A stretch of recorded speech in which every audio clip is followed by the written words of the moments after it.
Hey guys, welcome to Pocket Saga. So in today's video we are gonna see, what if Ash returned to Kalos for Greninja, Part 2. Before starting, if you are interested in Pokemon fanfictions, you can consider subscribing this channel and like this video, that will help a lot. Now let's dive in. Ash ran. He found it surprisingly difficult. It had been a while since he had last run in a forest like this. Over the past few months, he had gotten used to the wide sunny beaches and sparser woods of Alola. Now, most of his concentration went into watching his feet and trying not to trip over the roots that hid under the thick undergrowth. Besides that, there was the fact he evaded admitting even to himself: he was exhausted. It had been a long day. A very long day. He barely comprehended it was still the same day than when Clemont had woken them up in a hurry and they had nearly been caught by Lysandre's goons. After that, it had been a roller coaster of emotions with no time to really recover in between. They had walked for hours. He had argued with his friends. Greninja had evolved. He had, after avoiding it for so long, finally talked about Lysandre, and then, barely 10 minutes ago from now, he had endured the pain inflicted on Greninja. He didn't mind the pain, but the episode had left an uncomfortable feeling of pressure around his waist. Like there was something wrapped around him, tightly, making it harder to breathe. He came to a sudden halt. "Pikapi? It's all right," Ash said. His vision tunneled. He leaned his hands against his knees and gasped for breath. He felt his chest and stomach expand, and there was nothing restricting the movement.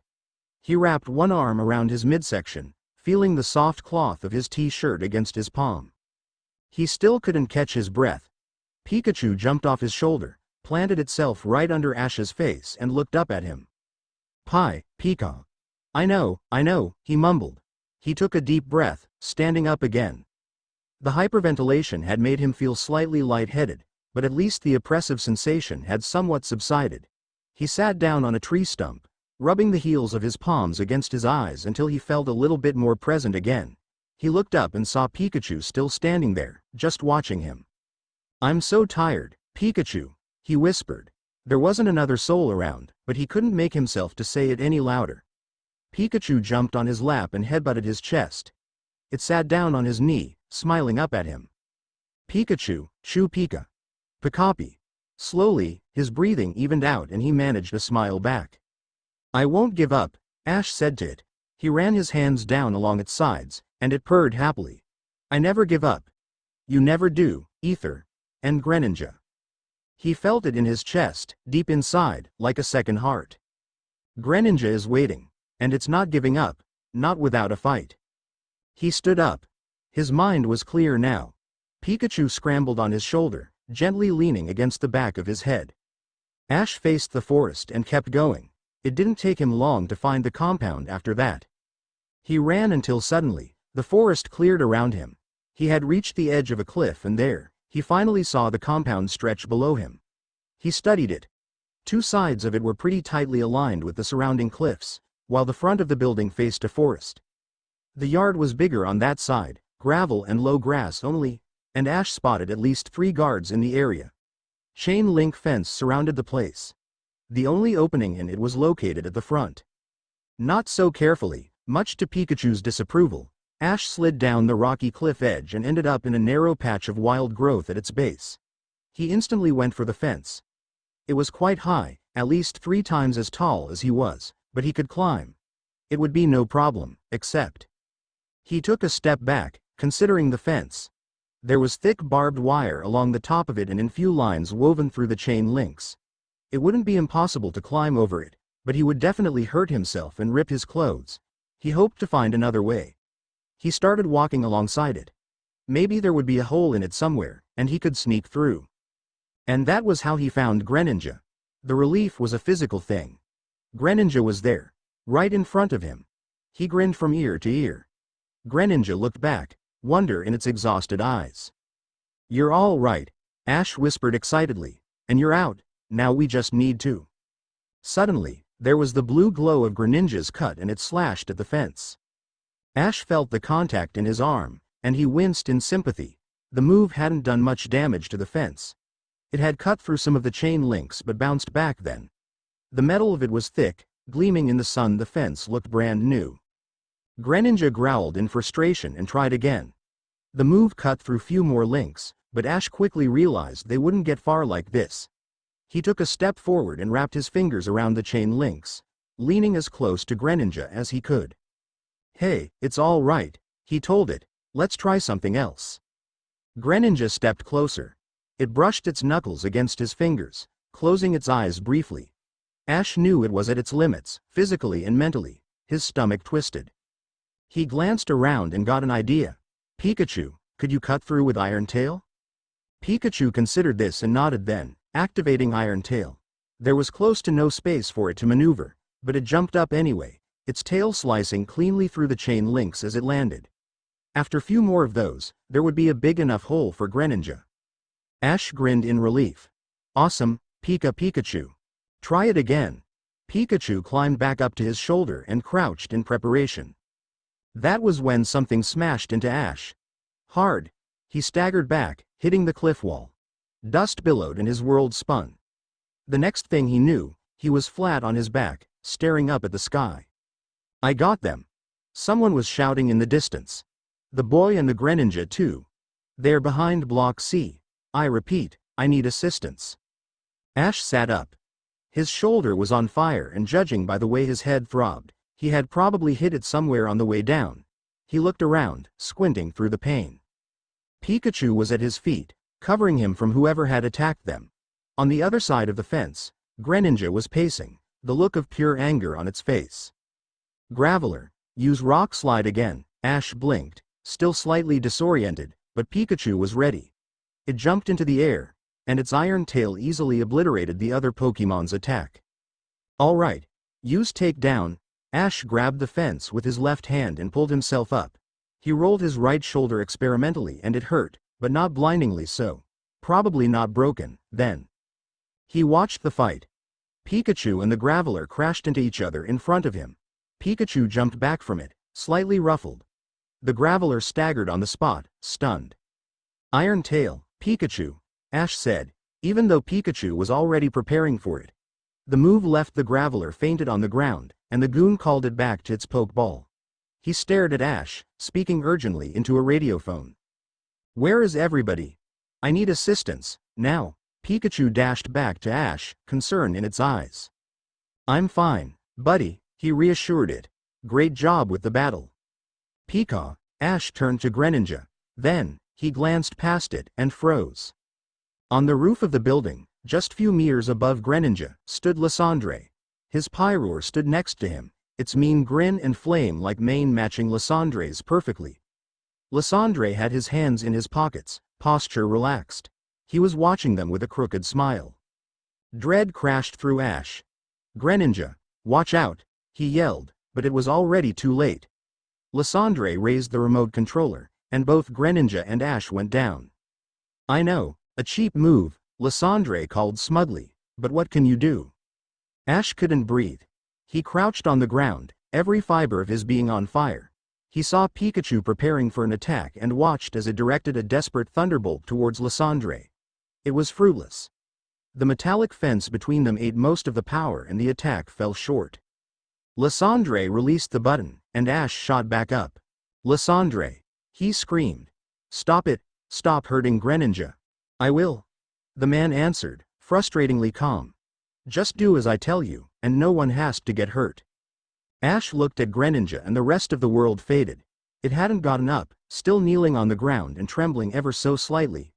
Ash worried his lip, reconsidering his options. It was clear Greninja couldn't take many more hits. "It's fascinating, though," Lysandre was saying, and Ash looked back up at him. "The bond between you two. How you found us with no physical maps. I saw the footage from the lab too, the way Greninja escaped. Was that partly you, Ash? That power, I have never seen anything like it." Ash's knees wobbled and he grabbed the fence for support with his left hand. He felt faint, ailing. "What do you want, Lysandre?" he asked. "Oh, to start with, Ash, I just want to speak with you. I know I went at it the wrong way last time, but I was quite pressed for time. You must forgive me." He actually sounded apologetic, and Ash suppressed a shudder. "This time, I want us to work together, so we can both gain something great from this." "I'm not gonna help you with anything," snapped Ash. He winced. His shoulder throbbed terribly, and he was starting to think it might be dislocated. Lysandre answered. I'm not really asking. Ash looked around. In both directions his ways out were blocked by multiple goons and their Pokémon. On the other side of the fence, few people had surrounded Greninja, ready to contain it. Ash briefly considered calling out his other Pokémon, or using Pikachu's Z move, but he quickly abandoned those ideas. There were simply too many of them, and there would be no way he was getting Greninja out with him either way. He was out of options.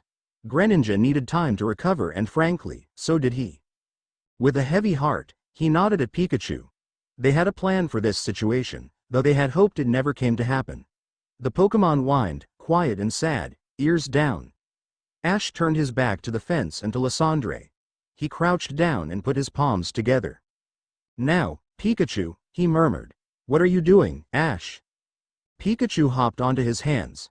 They looked at each other for a moment, a silent goodbye. Then, ignoring the pain and the exhaustion, Ash sprung up with all his strength and launched Pikachu into the air. Far above anyone's reach, Pikachu grabbed onto the steep cliffside and started climbing. Pebbles and dust rained down on them, and the grunts stared after it in stunned confusion. Lysandre yelled, "Seize them, and stop that Pikachu." The world exploded into action. Ash stood still, hands slack on his sides. He breathed out slowly, forcing himself to calm down. It was done. One of the goons advanced on him and grabbed his shoulders, slamming him against the fence. The fence rattled and, with a shock of discomfort, Ash's shoulder popped back into place.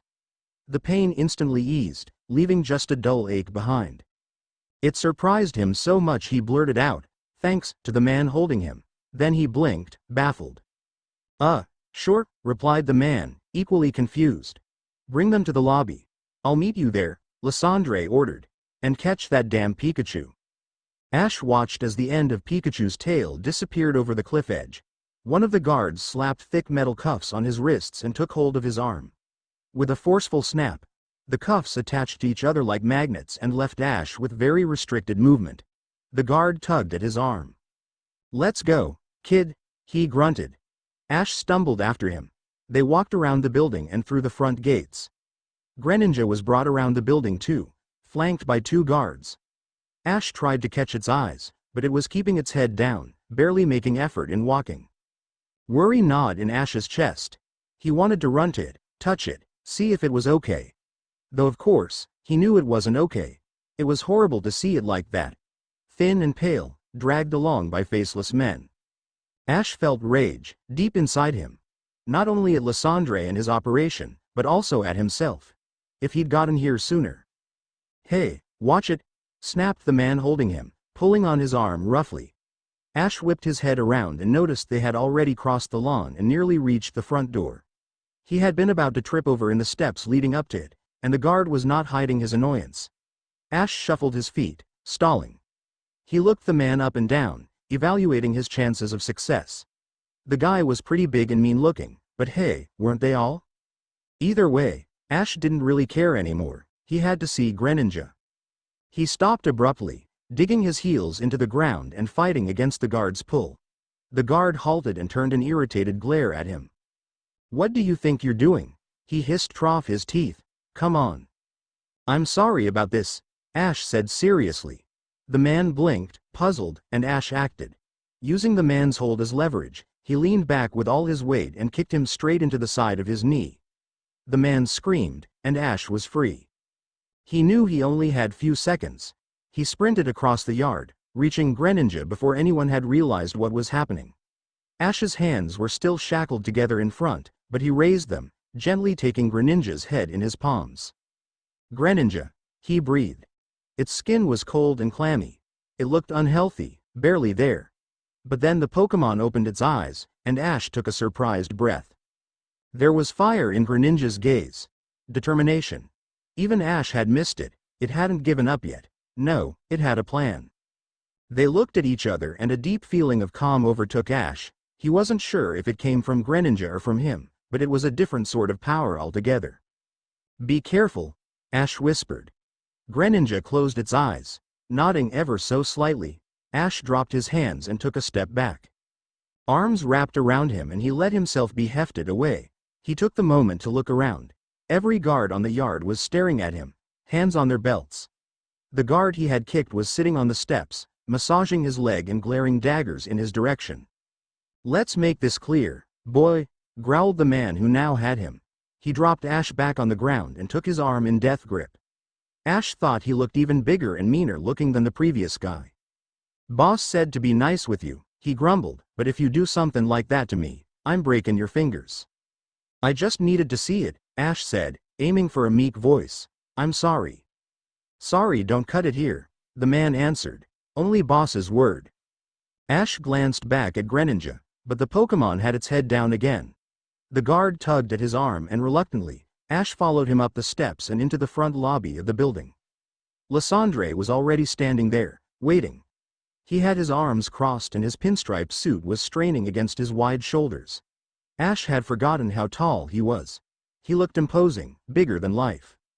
The guard pushed Ash forward but kept one heavy hand on his shoulder, a reminder to not do anything he might regret.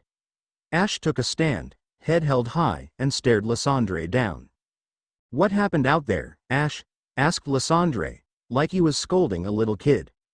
"I'm not letting you have Pikachu," Ash told him. "Is that so?" Lysandre asked, sounding mildly amused. "And why is that?" Ash could think up million reasons for that. Gods, he missed Pikachu already. "There's nothing special about it," he said instead, "and you already have Greninja and me." "Ah, so there is something special about you two? You seem to think so, I guess." Lysandre laughed at that. Then he grinned, a weird gleam in his eyes. "We will see," he stated cryptically. He walked closer, studying Ash carefully. "Well, don't you look exhausted? No wonder you are being so snappy."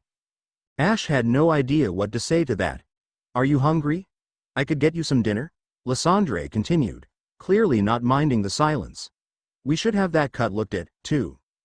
Ash didn't know what he was referring to with that, but the thought of getting to sit down and rest for a bit seemed overwhelmingly good at that point. He didn't want to sit down with Lysandre, but he supposed his opinion really didn't matter now. "I guess I'm a bit hungry," he said blankly. "Excellent," Lysandre smiled, clapping his hands together. He scanned the room, smile slowly dropping. "Where is that Greninja?" He pointed at one of the guards standing by the wall. Sudden anger carved deep lines into his scarred face. "Didn't I tell you to bring it in?" The guard stuttered something and ducked out of the door. Ash stared after him, restless to see Greninja again. Soon it was brought in by the two guards and Ash unconsciously tried to take a step towards it. The hand on his shoulder tightened. "Ah, there it is," exclaimed Lysandre. He turned to look at Ash. "It has been causing us quite a lot of trouble, did you know?" Before Ash had time to answer, a woman standing slightly behind Lysandre stepped forward, pointing a finger at Greninja. "That little shit attacked me out of nowhere," she shrieked. "I could have died." Ash recognized the woman as Celosia, the woman who had delivered him to Lysandre back during the crisis. He definitely didn't have any warm feelings towards her. "I think it just did all it could to survive," Ash pointed out, an edge of hostility in his voice. Celosia froze for a second and then turned to him, pointing her finger and staring like she was seeing him for the first time. "And you? I saw you and your happy little gang in the news that day. The heroes of Kalos. You dare call yourself the good guys when you left the boss to die. Mabel and I had to dig his half-dead body out of the rubble by ourselves. I bet you're proud of that, are you, Ash?" She spat out his name like a curse. Ash's eyes widened. We didn't know." "Right. I'm sure you were really concerned for his well-being." Lysandre put a hand on her arm. "It's all right. Thank you, Celosia." He waved his arm, taking control of the room once again. "Bring the Greninja closer," he ordered. Ash watched as Greninja was pushed forward, and then, like it was happening in slow motion, he saw how its knees gave out and it fell to the ground. "Greninja!" he cried out. The guards tried to pull it up, but it was limp, listless. Ash fought against the man holding him until he wrapped an arm around his throat, just light enough to not block his airway, and pressed him against his broad chest. Ash stilled, getting the message. "What's wrong with it?" asked one of the guards by Greninja. "We didn't do nothing to it, I promise." Lysandre looked from Greninja to Ash. "Do you know, Ash?" Ash strained to get a better look, but people were now swarming around it, blocking his view. "I don't," he answered honestly. Then, more urgently, "Please, can I see it?" Lysandre considered him for a moment before turning back to the guards. "All right," roared Lysandre. "Everyone settle down and take back your positions. Let me check it out." In the moment of confusion, as the crowd thinned out, Ash felt his adrenaline spike. He only realized it was Greninja when it was all too late. He went tense against the guard holding him, shouting, "Don't," before anything had even happened. And then it did. Greninja, lightning fast, had shot up and dashed across the room before anyone had even had time to blink. There was a crash and a scream, and Ash watched helplessly as Greninja beat down Celosia. Greninja was on top of her, pressing her body hard against the floor. It grabbed her shoulders, slamming her down with force, again and again. She wailed in fear and pain, covering her head with her arms. Ash screamed. "Greninja!" He struggled frantically against the man, kicking his shins and digging his nails into the restricting arm, but he was immovable. He just tightened his hold, pressing on Ash's throat until he could only take thin gasps of breath. "Please don't, Greninja," Ash uttered, desperate. Through the chaos, Ash singled out Lysandre's form. He was standing still, eyes wide and filled with rage, staring at the scene. Ash saw him take up the remote controller. He prepared for the pain, but it never came. Ash blinked. He didn't understand what was happening. Greninja had rolled off Celosia and was twitching on the floor.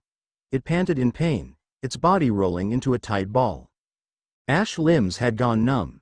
The only thing keeping him up by then was the guard behind him. He could only stare at Greninja, at its different form. Greninja had de-evolved. Just to protect him, Lysandre pocketed the remote controller. Celosia scrambled away and leaned against the far wall, gasping and shaking. Greninja laid still, barely breathing. The room was deathly silent. Lysandre turned in a slow circle, facing Ash. His features were carved in stone. "Please," whispered Ash. "Please, let me help it." He tasted salt on his tongue and realized he was crying. Lysandre stayed still, his frown tightening just the slightest bit. Then, after a moment that felt like eternity, he nodded. The guard released his hold and Ash stumbled forward. His legs barely held him up but, somehow, he reached Greninja and dropped down next to it. He put a hand on its chest and felt its heart beating, weak but still alive. He murmured, his voice barely there, "Greninja, please wake up." He brushed his fingers along its forehead and saw its eyelids fluttering, just the tiniest movement. He stilled. He knew Lysandre was standing just behind him, observing them. Ash ran his hand along Greninja's arm and took its hands into his own. That's when he knew. This had been Greninja's plan all along. "You were brave," he whispered. "Thank you." Lysandre put a hand on his shoulder. "That is enough, Ash," he said. Ash stood up, his whole body trembling with exhaustion. Lysandre pulled him away from Greninja, and Ash watched as a group of guards lifted it on a stretcher and took it away. "You will help it, right?" he asked, his voice hoarse. It was just scared. "Please, you gotta understand." Lysandre looked down at him, his gaze heavy. "We will help it," he said. "You don't have to worry about that." Ash breathed out. "Thank you. I will show you to your room and we can get you something to eat. Does that sound all right?" Ash nodded silently. Lysandre put his hand between Ash's shoulder blades and gently pushed him along, like a father would his misbehaved son. Ash let him do it, all the while squeezing his fingers around the object Greninja had slipped into his hand. Lysandre paused in front of the door to balance the tray of food onto one hand. The soup smelled amazing. It was thick and creamy, straight from the pot. He had picked up few rolls of freshly baked bread too, just to appear even more accommodating. He also brought 2 glasses of beverages, one of milk and one water. He didn't know if Ash was lactose intolerant, after all. He was thoughtful like that. Lysandre buzzed the lock and pushed the door open. He stepped in, letting the heavy door clang close behind him. Ash was sitting by the table in the front part of the room. He had his head rested on his folded arms, but he jumped at the noise and raised his head. For the briefest moment he just looked sleepy and confused, until his eyes fixated on Lysandre and his face fell into a scowl. "Hello, Ash," Lysandre greeted. "How are you doing? I brought you some soup." Ash tensed. sitting up with his back ramrod straight.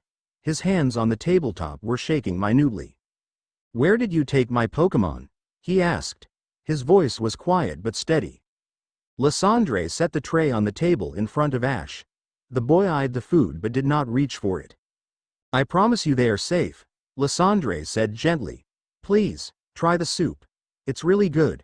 He pulled back the chair on the opposite side of the table and sat down.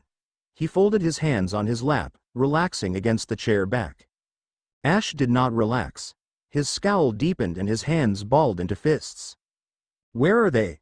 Lysandre had taken his belt and backpack before escorting him to the current room.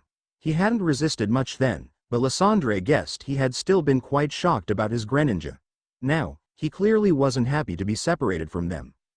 He supposed it would do no harm to tell him. They're just on the floor above, perfectly safe in their pokeballs. "And Greninja? It's with my trusted nurse, getting the best care possible." Ash didn't look convinced, still staring at him like he was the devil incarnated, or worse. Lysandre sighed. "Like I have told you many times, Ash, I do not wish harm on you or your Greninja. But you two hold something special, something so powerful it has never been seen before. There are things in this world that are more important than others, and one of those is power. You might be too young to understand how much the right kind of power can get you, and how much people are willing to do to acquire that power." Ash looked away. He stared down at his hands, opening them and laying his fingers flat against the table. "I know about power," he said slowly. "I know it makes people and Pokémon go crazy. I know it makes them do horrible things. I have seen it many times." He looked up, staring Lysandre straight in the eye. "And I have seen you. You're one of those people." Lysandre was speechless for a minute. He had to shake himself internally to recover, to appear unfazed. He raised his eyebrows, leaning forward. Ash, unconsciously, pulled back. "That is a big accusation, Ash," Lysandre said, working hard to keep his voice steady. He was beginning to get frustrated by the audacity of the kid. "You might see me as some sort of megalomaniac, but when you take all my big words away, in the heart I am just a scientist. And science never makes progress without big breakthroughs. I'm on the brink of one right now, Ash. You are too." He grinned and spread out his hands, getting a bit carried away by his vision. "So, let's work together and make that discovery, together." Ash's eyes widened and he opened his mouth, just to close it again with a click. He bit his lip, hesitating. "I dunno what you want from me," he eventually said, voice slightly unsteady. Lysandre tilted his head, considering him. His face was pale and drawn and there was still blood smeared on his forehead, part of his hair sticky with it. "You don't have to worry about that just yet," he answered with a friendly smile. "For now, I just want you to rest and get your strength back. You should eat while the food is still warm." He pushed the tray forward again, right up to Ash. Ash swallowed, staring at him for a moment longer and then at the bowl of soup. Tardily, he picked up the plastic spoon and dipped it into the broth. Lysandre could see he was famished but still, he ate the first spoonful slowly, pausing then to look back at Lysandre. "It's good," he said quietly. "Thanks." Lysandre was pleased. "You are welcome." Ash put the spoon back into the soup, pushing it around the edges. He was silent for a minute. Then, cautiously, he asked, "Could I be alone?" Lysandre realized he was still leaning forward, looming into Ash's space. He sat back, lowering his chin. "I'm afraid not, Ash." The room fell into silence again. Little by little, Ash ate the soup, not looking up at him anymore. He nibbled on the bread rolls and drank some of the water. When the plate was empty, he put the spoon down carefully and leaned back. "Thank you," he said impassively. He still didn't look at Lysandre. "My pleasure," answered Lysandre. He took out the first aid pack he had grabbed on the way in and placed it on the table. "Are you sure you don't want me to patch up that cut?" Ash frowned, tensing up again. "I can do it myself," he said curtly. Lysandre shrugged, pulling his hands back. He watched as Ash snatched the bag closer and took out some antiseptic wipes and a roll of medical tape. He didn't have a mirror, but his hands were sure as he pushed back his hair and wiped his forehead clean. He felt around the edges of the scratch and with practiced fingers sealed it with the tape. He combed a hand through his hair and dried flakes of blood rained on the table. He took a deep breath, his whole body moving with it. "Can I see my Pokémon?" he asked. He was looking at Lysandre again, jaw set. Maybe later, Lysandre answered, aiming for an amicable tone. I promised you they're in good hands. They have never spent that long in their pokeballs, Ash continued. He spoke quicker now, like he wanted it said and done as soon as possible. They're gonna be really scared and confused if they are left all alone like that. You should let them out at least for a moment. Lysandre was surprised by the request. He had to admit he was curious to see what Pokemon Ash currently had. If it was not the same powerful team he had the last time they met. Apparently not, since he didn't see that team of Pokemon to be afraid of anything. Probably new Pokemon from the Alola region then, if the Z-Ring Ash had was anything to go by. I'll see what I can do, he answered vaguely. Ash clearly wasn't pleased by it, but he didn't argue further. Instead, he rolled his shoulders, finally relaxing the tiniest bit. I think I could try to sleep now, he said, blinking slow and tired. He stood up and walked to the sofa bed Lysandre had set up for him. There wasn't much else in the room besides that and the table, but Lysandre still scanned the space carefully for anything that could be used to aid an escape. There were no windows, no shelves or cupboards of any kind. It would be fine. That's great, he said, standing up too. Ash sat stiffly on the very edge of the sofa, staring up at him expectantly. Lysandre got the hint. He needed to leave. He picked up the tray and walked to the door, pausing at the doorway. I'll give you few hours to rest. After that, I think it will be time I showed you what I've been working on. Ash nodded. Lysandre stepped out into the hallway and let the door click shut behind him. Bonnie stared up at the sky. She was tired, but the thought of falling asleep seemed almost impossible. She shivered, pulling the sleeping bag tighter around her shoulders. She turned onto her side, facing her friends. Do you think he's okay? She quietly asked. No one had to ask who she was talking about. I hope so, Bonnie, said Clement drowsily. He was laying on his stomach, sketching something in the low light of the evening. But we haven't seen any bad guys, Bonnie insisted, and Clement put his pen down, turning to look at her. Ash said if they get him, then all the bad guys will leave the forest, right? So maybe he's in trouble now. Ash isn't always right, Bonnie, said Serena. She sat up, brushing her messy hair away from her face. We don't know how that operation works. Maybe they had to stop searching for some other reason. Bonnie thought Serena didn't sound that convinced with her own words. Well, if you think about it, Lana proposed from the other side of the campfire. If Ash managed to get Greninja out, then Lysandre's men would be here searching for them for sure. So, maybe he's still thinking about how to best approach the place, reasoned Clement. He had abandoned his sketchbook completely by then. He sat up too, adjusting his glasses. Kiave, who had still been up and managing the feeble fire, raised his eyebrows at Clement. I don't know Ash as well as you do, for sure, he said softly, but I feel like he really isn't the thinking type. More like the opposite of that, in my experience. But he isn't stupid, said Serena, her voice tight. He knows when the enemy is too great for him to just rush into it without a plan. Does he? Everyone turned to look at Bonnie. She was still curled up in her sleeping bag, but she wasn't sleepy anymore. She looked up at her friends, eyes big and heavy. What if he didn't stop to think at all? She continued quietly. You know how he was with Greninja. After all that's happened this week, I dunno if he is thinking straight at all. Yeah, we probably shouldn't expect Ash to be rational about this, agreed Lana. I have never seen him as upset as he was today. Not that I can blame him. Clement sighed and shared a look with Serena. I hate to admit it, but I think Bonnie could be right. If Ash saw any opportunity to help Greninja, I'm quite sure he took it already. And we don't know how many goons Lysandre has nowadays. Ash is very capable of defending himself, but they might have been able to surprise or overpower him either way. Serena looked away, cheeks flushed and eyes moist. Oh, gods. We shouldn't have let him leave. Probably not, yeah, Clement admitted glumly. They fell quiet for a moment. Dedenne was fidgeting restlessly next to Bonnie, and she grabbed it gently and pressed it against her chest. Shush. Everything's gonna be okay, she hushed. Dean. Its cheeks sparked, giving Bonnie a minor electric shock.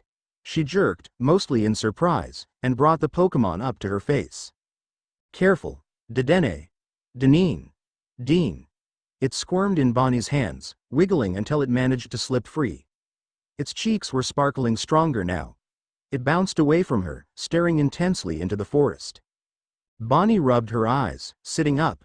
What it is? Everyone was now watching Dedenne, anxiously waiting for something to happen. Dedenne didn't seem scared, per se, but it was definitely agitated. Is someone coming? Whispered Clement. He shifted so he was sitting on his knees, preparing to protect Bonnie from whoever was approaching. Dedenne cooed in low voice, its tail tense and motionless. The group held their breaths, straining to see any movement in the dark forest. Seconds later, the bushes rattled, and a stronger spark of electricity flashed in the air, and then a dust-covered Pikachu dashed into the campsite. The second Lysandre closed the door behind him, Ash bent down and took off his shoe. He turned it over above his hand and a black circular object on a short chain dropped onto his palm.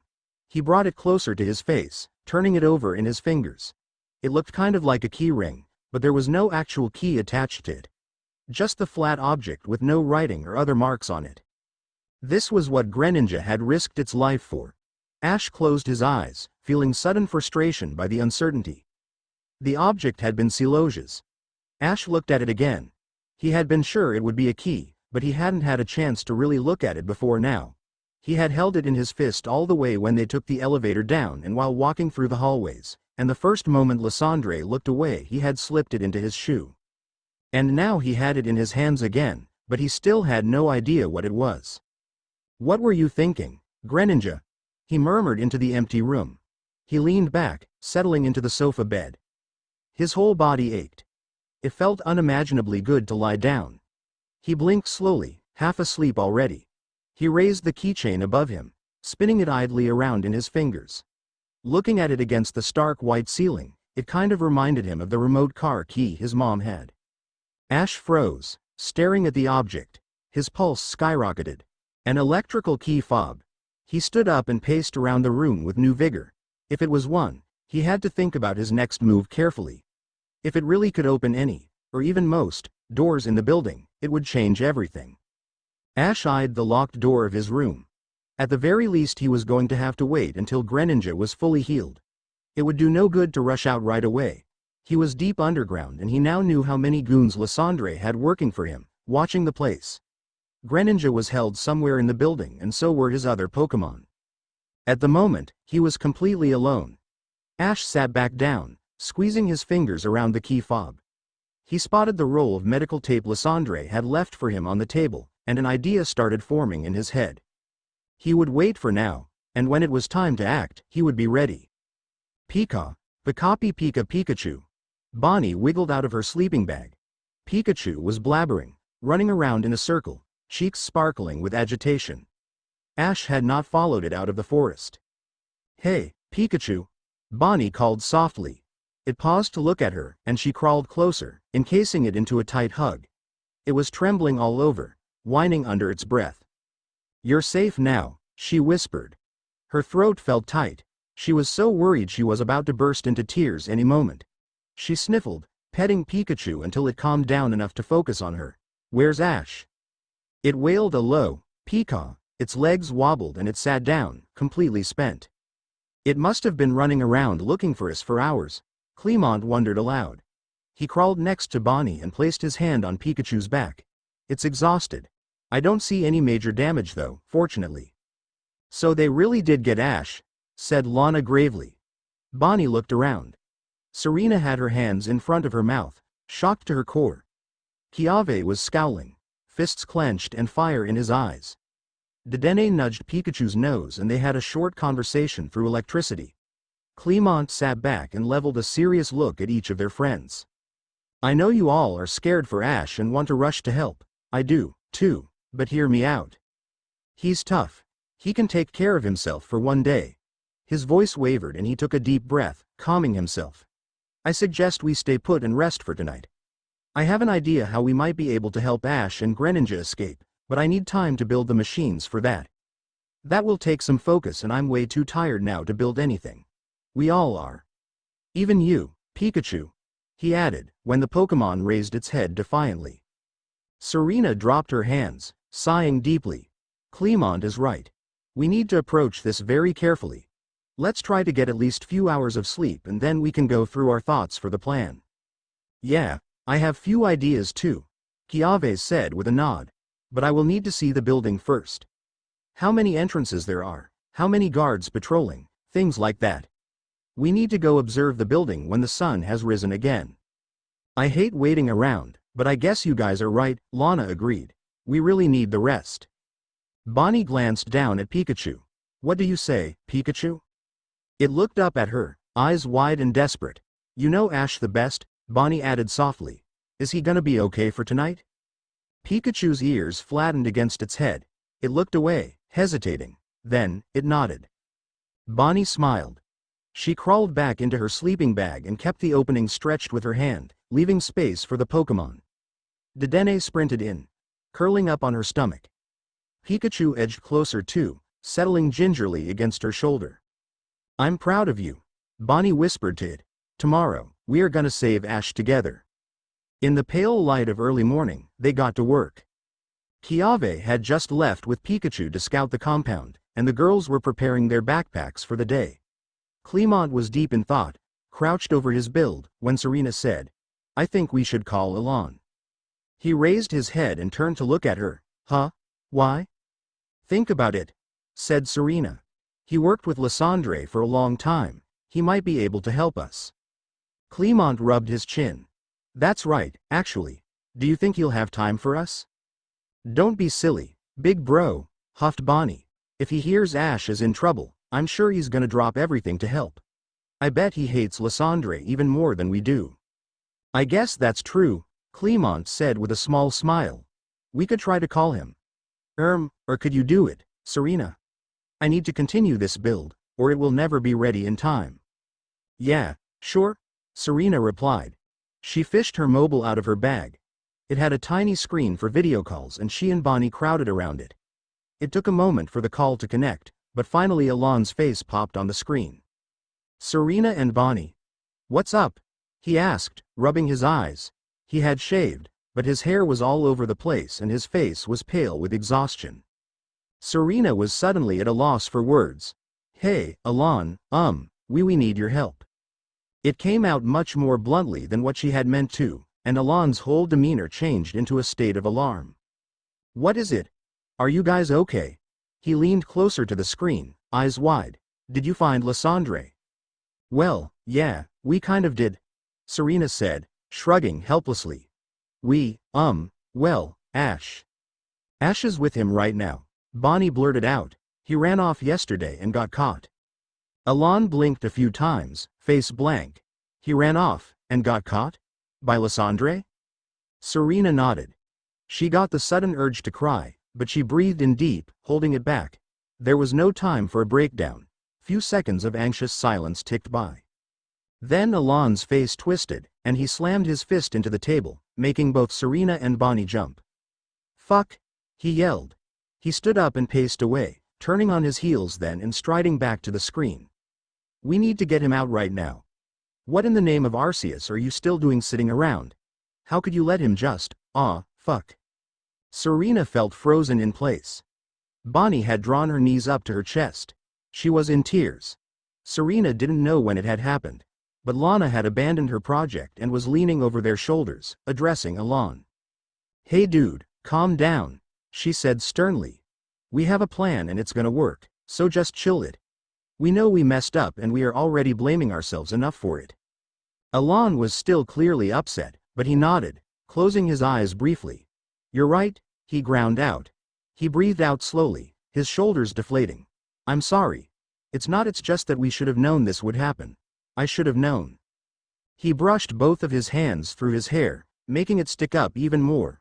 Fucking hell, he mumbled under his breath. I'm sorry, Serena whispered, though she didn't really know to whom. Next to her, Bonnie hiccuped and furiously rubbed her eyes. Hey, let's focus, right? Elan began after a moment of silence. His voice was controlled now, determined. You called me for a reason. How can I help? Nodding, Serena squared her shoulders and breathed in deep. Right, so, this is our plan. The world was burning. Ash stared down over the carnage, everything around him dead, destroyed. Thick smoke made the surroundings blurry and it was difficult to see any details. He knew he was standing on top of the tallest building of the city, the concrete of it feeling cold and rough under his feet. Cold and rough. Ash looked down. He had no shoes on, his bare feet exposed to the elements, burning and freezing at the same time. He blinked, not understanding. Why would he? "It's beautiful, isn't it?" someone said, and Ash whipped his head around. Lysandre was standing next to him, smiling blissfully. "And it's all thanks to you." A shock of dread ran through Ash. What? Now it is just you and me, and our trusted companions who we deemed worthy of survival. The rest, well, it was their time to go. This world cannot support everyone. Lysandre continued, unaware or just uncaring of his distress. "What are you talking about?" stammered Ash. Lysandre stretched out his hand, waving it above the burning city at their feet. "We are the new leaders of this world, Ash," he declared. He turned to smile at Ash, and his face was twisted and foul like a monster's. "No." Ash took a step back, and his foot grazed the edge of the building. There was nothing but death underneath him, and nothing to catch himself on. His vision sparkled and swam. "It was you, Ash, your power. Together with my inventions, we rule this new world." Ash screamed. "No." And the building crumbled under his feet and the world lit up in blue flames. Ash woke up in cold sweat, breath catching and heart racing. He sat up and leaned his head between his knees. It took a minute before he was able to draw his breath fully again. Just a dream, just a dream, just a dream. He lifted his head, staring down at his hands. They were trembling, and empty. He needed Pikachu. The nightmares were nothing new. He had dealt with those since he started his Pokémon journey, but Pikachu had always been there when things got tough for him. Usually, just its presence was enough to calm him down. But this time, it wasn't with him. He felt so alone. Ash stood up and paced around the room. The walls were falling on him, the room suffocating in its smallness. He braced himself against the wall and looked down at his feet. Rationally, he knew he had his shoes on, the key fob hidden in his right one feeling heavy against his ankle, but really seeing it was an enormous relief. The dream had been so vivid, almost too clear to be just a product of his subconscious mind. The way Lysandre had talked about this new world, about him. The door rattled and Ash stood up straighter. He breathed in deep, channeling his anxiety into anger. It was an old and tested method of his, but it had been a long time since he had last used it to this extent. Fist clenched, jaw set, the rage let Ash see everything more clearly. "Oh, good, you are awake," said Lysandre as he stepped in. He was smiling, much too wide for it to be real. "Lysandre," Ash growled. Lysandre leaned against the doorway and the large guard from earlier walked in past him. He had the cuffs in his hands, and he looked down at Ash. "Give me your arms," he gruffly said. Ash didn't take his eyes off Lysandre. He straightened his arms in front of him, and felt the cuffs close around his wrists. They snapped together, impairing his movement, and Ash flinched. He tried to mask it by taking an angry step towards Lysandre, but the guard grabbed his upper arm and yanked him back. Ash grimaced in pain. His shoulder was still aching from earlier. "Easy now, Morris," Lysandre tutted. His smile had faded, and he looked at Ash with calculating eyes. "Did you get any sleep? I'm happy to tell you your Greninja is now fully healed." "Let me see it," demanded Ash. His voice sounded hoarse, his throat parched and sore. Lysandre sneered.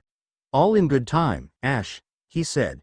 "Let me show you around first, before I let you two do your little evolution trick." "It's not a trick," Ash frowned, "and I still don't understand what you think you're gonna get from us." "We will get to that," answered Lysandre calmly. He looked at the guard, Morris, and nodded his head. "Follow me." With that, he turned on his heels and walked out of the room. Morris pulled on Ash's arm and they followed the man to the hallway. Lysandre's Pyroar was waiting for them there, and it smirked at Ash before dashing after its master. They stopped in front of the elevator. Lysandre reached out and pushed the down button. "Where are we going?" Ash asked warily. "To my main lab," Lysandre answered. He turned to look at Ash and smiled oddly. "I can finally show you what I have been working on for so long. You know, this place was one of my secret research labs, long before the crisis, as they call it. Of course, the majority of my equipment wasn't stored here, so the government got their hands on most of it. But some of it was safe and secure here and the rest, well, everything has almost completely been rebuilt. He tilted his head, his eyes drilling into Ash. I've just been missing some key parts until now. Ash had to suppress a shudder, thinking about his dream. You will never win, he stated, not looking away. The air of calmness was gone in an instant. Lysandre's eyes narrowed, his face clouding over with anger. His shoulders tensed and next to him, his Pyroar growled, low and threatening. Then the elevator dinged to their floor, and Lysandre turned away. He snapped. Come on. He walked into the elevator. Ash swallowed. Morris leaned closer and murmured, careful now, before ushering him to follow. They girls ended their call with Elan. Clemont watched as Serena sat back and buried her face in her hands for a moment. How are you doing, big bro? Bonnie asked. Clemont glanced down at his build, rolling his shoulders. Almost done, he replied. He massaged his stiff neck and grimaced. So, what did Elan say? The girls shared a look. He thinks we need to move quickly, Serena said heavily. Lysandre wants something from Ash, and Elan knows he won't care if he has to take it with force. And he has waited for an opportunity like this for a long time. Clemont nodded, his eyes big and glum behind his glasses. We need to stop him before he goes too far. Right, said Serena. We sent our coordinates to Elan, but he says he's never been in this place. He still thinks Lysandre might have had it for a long time. Apparently, he mentioned his other bases a couple of times, but never took Elan with him to any of them. So, we really have no idea what we are working with here. Great, mumbled Clemont. He rubbed his temples, sighing. So, you told him our plan? What did he say? Well, he said Lysandre is pretty stupid, announced Bonnie. Clemont blinked. Serena coughed. He didn't say exactly that, but he did emphasize that Lysandre thinks quite highly of himself. When Elan worked for him, his security was never the best, and he tended to focus on his own projects instead of training his staff or making plans for unexpected situations. So, Elan approved of our plan. A well-planned surprise attack will be our best change to succeed. Well, that's good, at least, said Clemont, feeling slightly more confident. Lana, elbows deep in her backpack, called. Tell him about the police. Clemont frowned. What about the police? Oh, right. Serena sat up straighter and her eyes widened in agitation. She threw out her hands. It's bad, Clemont. Well, Elan tried to say that it's not that bad, but still, it might have been so bad. Oh my gods. Lysandre has a mole in the Kalosian police force, explained Bonnie. Clemont balked. What? Yeah. Only one as far as Elan knows. Bonnie continued. He had suspected it for a while, so he contacted one Jenny he knows personally. She pretty much confirmed it. There is an internal investigation going on in the police force, because some important information has been leaked. What the hell? Clemont huffed, and Bonnie shot a. That was a bad word. Glare at him. Clemont ignored it. So, we can't trust the police now. What if we had contacted them right away when Ash first arrived in Kalos? That's what I was thinking, Serena exclaimed. I don't even want to imagine it. Lysandre would be far away by now and we would all be in grave danger. Yeah. There was a hollow pit in Clement's stomach, and he wrapped his arms around himself. He took a deep breath. Well, at least we avoided one disaster. But now we need to focus on our current plan. You guys almost ready sorting our stuff? Yup. Nodded Lana. She walked to a nearby fallen tree trunk and lifted one of the branches, revealing a hole beneath. I found us a place to hide all the things we won't need. The pots and other utensils, spare clothes and so on. Serena and I packed 2 backpacks between us with just the necessary things for today. Great work. Now we just need to wait for Kiave to return and tell us what he found out. As if on cue, a rustling noise emanated from behind him and Kiave's voice said, I'm back. Clemont jumped and turned around. Kiave and Pikachu emerged from the forest and paused at the edge of the campsite. They had very serious expressions on their faces. Bonnie threw her arms out and Pikachu dashed in for a hug. Hi guys, greeted Lana. How did it go? Surprisingly smoothly, answered Kiave, and sat down with a weary sigh. He set Clement's spare sketchbook on the ground in front of him and the rest of the group gathered around to look. It had the compound messily sketched on it. Chiave had marked with crosses all the guards he had seen and drawn a big circle on one spot of the fence, titled, "Where Ash Got Caught." He saw Clemont looking at it and shrugged. Yeah, Pikachu seemed to find that spot important. I think it might have been where it was with Ash earlier. Pikachu confirmed from Bonnie's lap. So, there is only one entrance into the compound, continued Chiave. The fence goes all around the building, and the main entry is guarded by 2 people. One additional guard was standing there. He pointed at one of the corners of the yard. That's where they had their vans parked. I didn't see anyone else around. All right. Looks okay so far, said Clemont, suddenly feeling almost hopeful. Yeah, not too bad, is it? Agreed Chiave. I think what Pikachu was telling me about the fence was that it is very tall and tough, but it can be cut through with moves like its iron tail. So, I suggest we split into 2 teams. One sneaks into the back and goes through the fence, while the other distracts the guards at the front. Sounds good, nodded Lana. She leveled her gaze at Clemont. And how's our distraction coming along? Clemont smiled. He crawled back to his build and picked up his screwdriver. Nearly done, he affirmed. Let me just finish this last bit, and then, it's go time. It was the longest elevator ride of his life. Lysandre had dropped every bit of his friendly act, and Ash could feel his piercing eyes at the back of his neck. Ash did his best to ignore it and just focus on watching the floor number go down. -4, -5, -6. The cart dinged at -7, and the doors opened to another white corridor. Morris pushed on his shoulder and he stumbled out of the elevator. He looked around. This floor was much busier than the one he had been locked into. People in lab coats rushed along the hallway, their noses buried in clipboards or frantically talking with each other. Though when they noticed him and Lysandre, everyone froze, eyes fixated on them, and it was instantly quiet in the hall. Lysandre looked around slowly. Continue, please, he ordered. I won't need assistance just yet. For a moment, curious whispers could be heard all around, but gradually the staff carried on. Lysandre placed his hand on the back of Ash's neck, and Morris stepped away. Ash went rigid, and he looked up at Lysandre, eyes wide. Come on, Ash, Lysandre murmured, the tips of his nails gently but purposefully pressing onto his skin. I promise. You will be impressed with what you're about to see. He led Ash along the corridor, all the way to the big swinging doors at the end of it. They walked through and Ash saw, he blinked. It wasn't at all what he had expected. The machine was surprisingly small in the center of the big space. What he could see, it seemed to be just a tall and thin cylinder filled with swirling, glowing matter.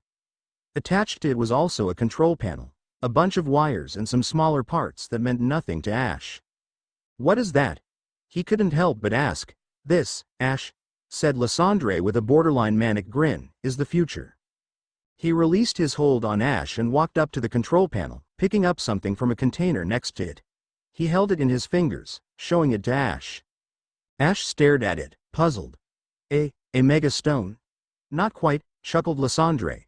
This is the first prototype of what I decided to call a force jewel. As of now, it draws its power from mega evolution energy, but it's much more than that. I combined the magnificent research done by Alva on the Mega Wave Jewel with my own research on mind control. This stone is not for mega evolving or controlling your own Pokémon, but doing that to other people's Pokémon. What?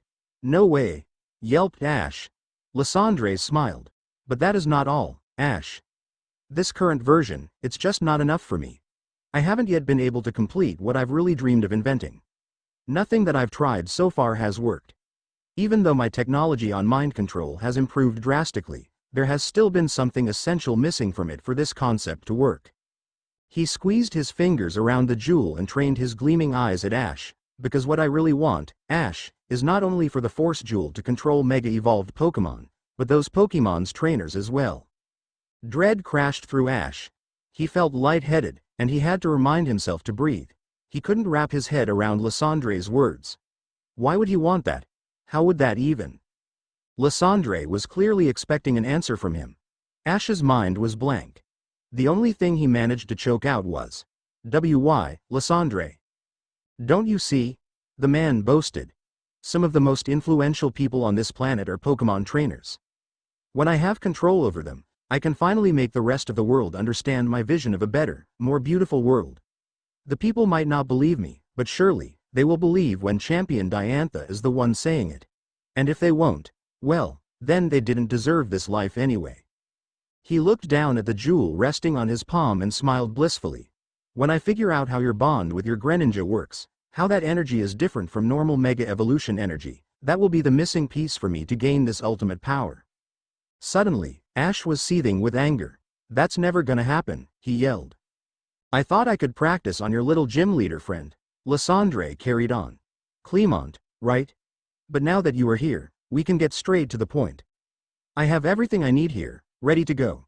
After I examine the energy you share with your Greninja, I can figure out how to use it for the Force Jewel. And then, maybe I shall test that on your friend. Ash felt his hands shaking. He wanted to punch something. Preferably Lysandre. Forget it, he yelled. I'm not gonna let you hurt Clemont. Lysandre gestured to someone behind him. Few seconds later, Morris grabbed Ash's arm and started dragging him to the side. Lysandre! Ash screamed. You're never gonna succeed. I won't let you. Put him on the chair, Lysandre commanded. I don't want him to fall and hurt himself. The chair was on the opposite side of the machine. Morris pushed Ash down on it and wrapped a thick belt around his upper body and arms, securing it behind the chairback. Ash pulled against the restraint, teeth bared with effort, but it wouldn't budge. He looked over at Lysandre. He was at the control panel, speaking into his radiophone. The pale glow from the cylinder made his face look hollow and malformed. Mabel. Code 06. It's time. Bring in the Greninja. What are you gonna do to me and Greninja? Lysandre just hummed in response. He had been ignoring Ash for a while now, and Ash was beginning to get jittery. He swung out his leg and nudged the edge of the cylinder with his foot. He wondered what would happen if he kicked it with all his strength. Are you gonna kill us? Lysandre stopped typing at the control panel and leveled an annoyed glare at him. No, Ash. He sighed. How many times do I need to? Oh, whatever. I suppose it won't matter either way. I can see you have already decided that I am an evil man. You are, though, replied Ash, raising his eyebrows. Lysandre's eyes darkened. Morris lifted his head from where he had been picking his nails and stated, deadpan. Just say the word, boss, and I'll make him shut up. Lysandre waved his hand and turned back to his work. It's all right. He's just trying to distract me. If you say so, Morris grumbled. He gave Ash a suspicious look, and Ash made a face in response. Lysandre lifted his finger and a lab assistant appeared from the other side of the room. You can start placing the sensors on him, instructed Lysandre. Just begin with the standard set, and we can work on it from there. We got some time to experiment. Ash watched as the assistant nodded and picked up his tray of equipment. He was a young guy, couldn't be much older than Clemont. He walked up to Ash and stood there for a moment, his expression almost hesitant. Ash read the name tag on his coat. Hefe. He set the tray on a nearby work table and picked up some antiseptic wipes. His hands were gentle as he brushed the cloth along Ash's temple. Ash decided to test his luck. As Hefe leaned closer to wipe the other side of his face, Ash forced eye contact and mouthed, "Please, help me." The guy froze, his eyes widening a fraction. He opened his mouth but said nothing. After a few seconds, he closed his eyes and turned away, disposing of the wipes. When he turned back, his eyes were colder and he shook his head at Ash, the movement almost impossibly small. Ash's heart sank and he turned away, staring into the glowing mass of the cylinder. Hefe worked around him, attaching some sort of sensors all along his hairline and on the pulse points on his neck.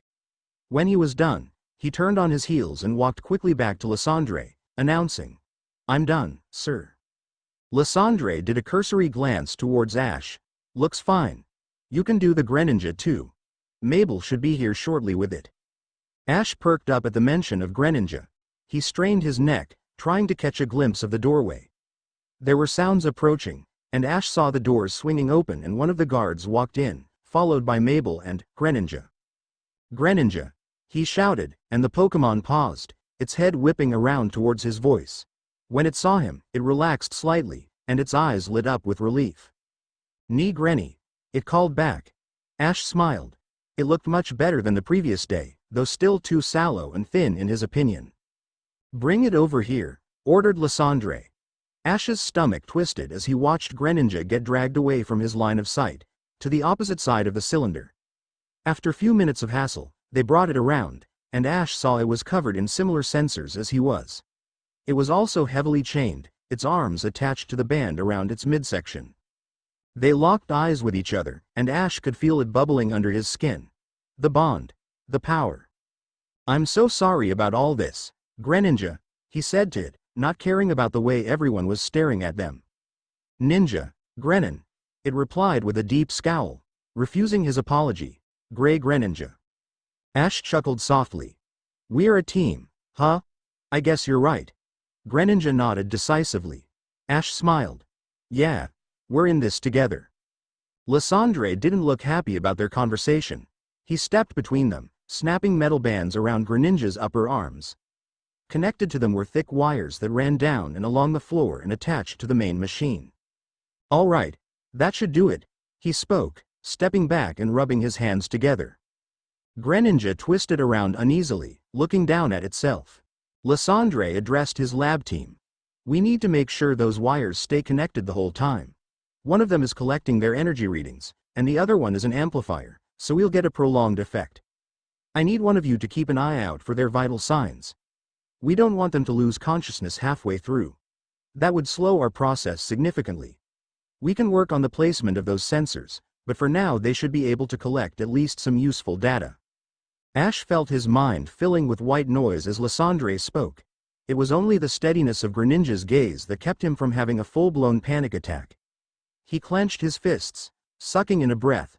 They would be fine. He would be. "Right, everyone, back up," commanded Lysandre. He settled at the control panel and the rest of the lab team retreated further back. "Day 1, test number 1, said Lysandre. He leveled an intense look at Ash. "Begin." "All right, Greninja, let's do this," Ash said. His voice sounded weak and strangled, and he could barely move a muscle while trapped on the chair, but none of that mattered. He was so in tune with Greninja that earlier, they had managed to do it miles apart. Like this, it was almost too easy. Greninja closed its eyes, and it tensed, focusing. Ash felt the energy surging from himself, connecting with Greninja's, and for a fraction of a second, it was perfect. The something around him flashed brighter than the sun and Ash was struck with something, like electricity, or, it soared through him, sucking out all the air around him. The lights flickered, someone was screaming, was it him? And Ash couldn't see. Above him, someone roared. "Turn it off," and suddenly, the world went dark. Ash blinked rapidly. He was trembling all over, his heart racing uncontrollably. The room was funnily tilted, and he tried to turn his head, only to realize he was halfway lying on the floor, still somehow attached to the chair. His head was pounding, and he grimaced in discomfort. The world swayed in and out of focus. He felt queasy, disoriented. An indefinite amount of time later, Morse's disapproving face leaned over him. "What the hell, kid?" he growled. He grabbed hold of Ash's chair and pulled him up. Ash's head lolled forward before he got it under control again, his sore neck muscles protesting the movement. He raised his eyes, blinking up at Lysandre, who had appeared in front of him. The man was rubbing his chin, his eyes narrowed. That was somewhat unexpected. The amplifier might have been set on too high. He turned back to the control panel, and Ash sought out Greninja. It was picking itself up from the floor, slowly and shakily. It lifted its head and looked at Ash, eyes set. It seemed to say, it could take it. Ash nodded. He could take it, too. "Test number 2, said Lysandre evenly. "Begin." Pikachu led Kiave and Serena through the woods into the overgrown area surrounding the fence. They sneaked around the compound, mindful to check regularly for possible guards in the vicinity. They paused for a water break next to the steep cliffside, leaning under its shadow for cover. Kiave drank thirstily, nerves making his throat feel dry and tight. He looked over where Serena was bracing herself against the cliff wall, squeezing her bottle with a faraway look on her face. "What are you thinking about?" he asked, just to break the tense silence. Serena glanced at him, smiling mildly. "Hey, just getting my wits together. I find it always helps me with my nerves if I can have a moment by myself just to focus on what I'm about to do. I always do that when I'm preparing for a performance, though I guess this is nothing like those times. Kiave could understand that. So, are you ready for this? I am, said Serena quietly, because I have to be. Her strength surprised him, and he looked at her with newfound respect. It gave him strength too, and the well of volcano fire inside him burned brighter. He grinned at Serena. Then I am ready, too.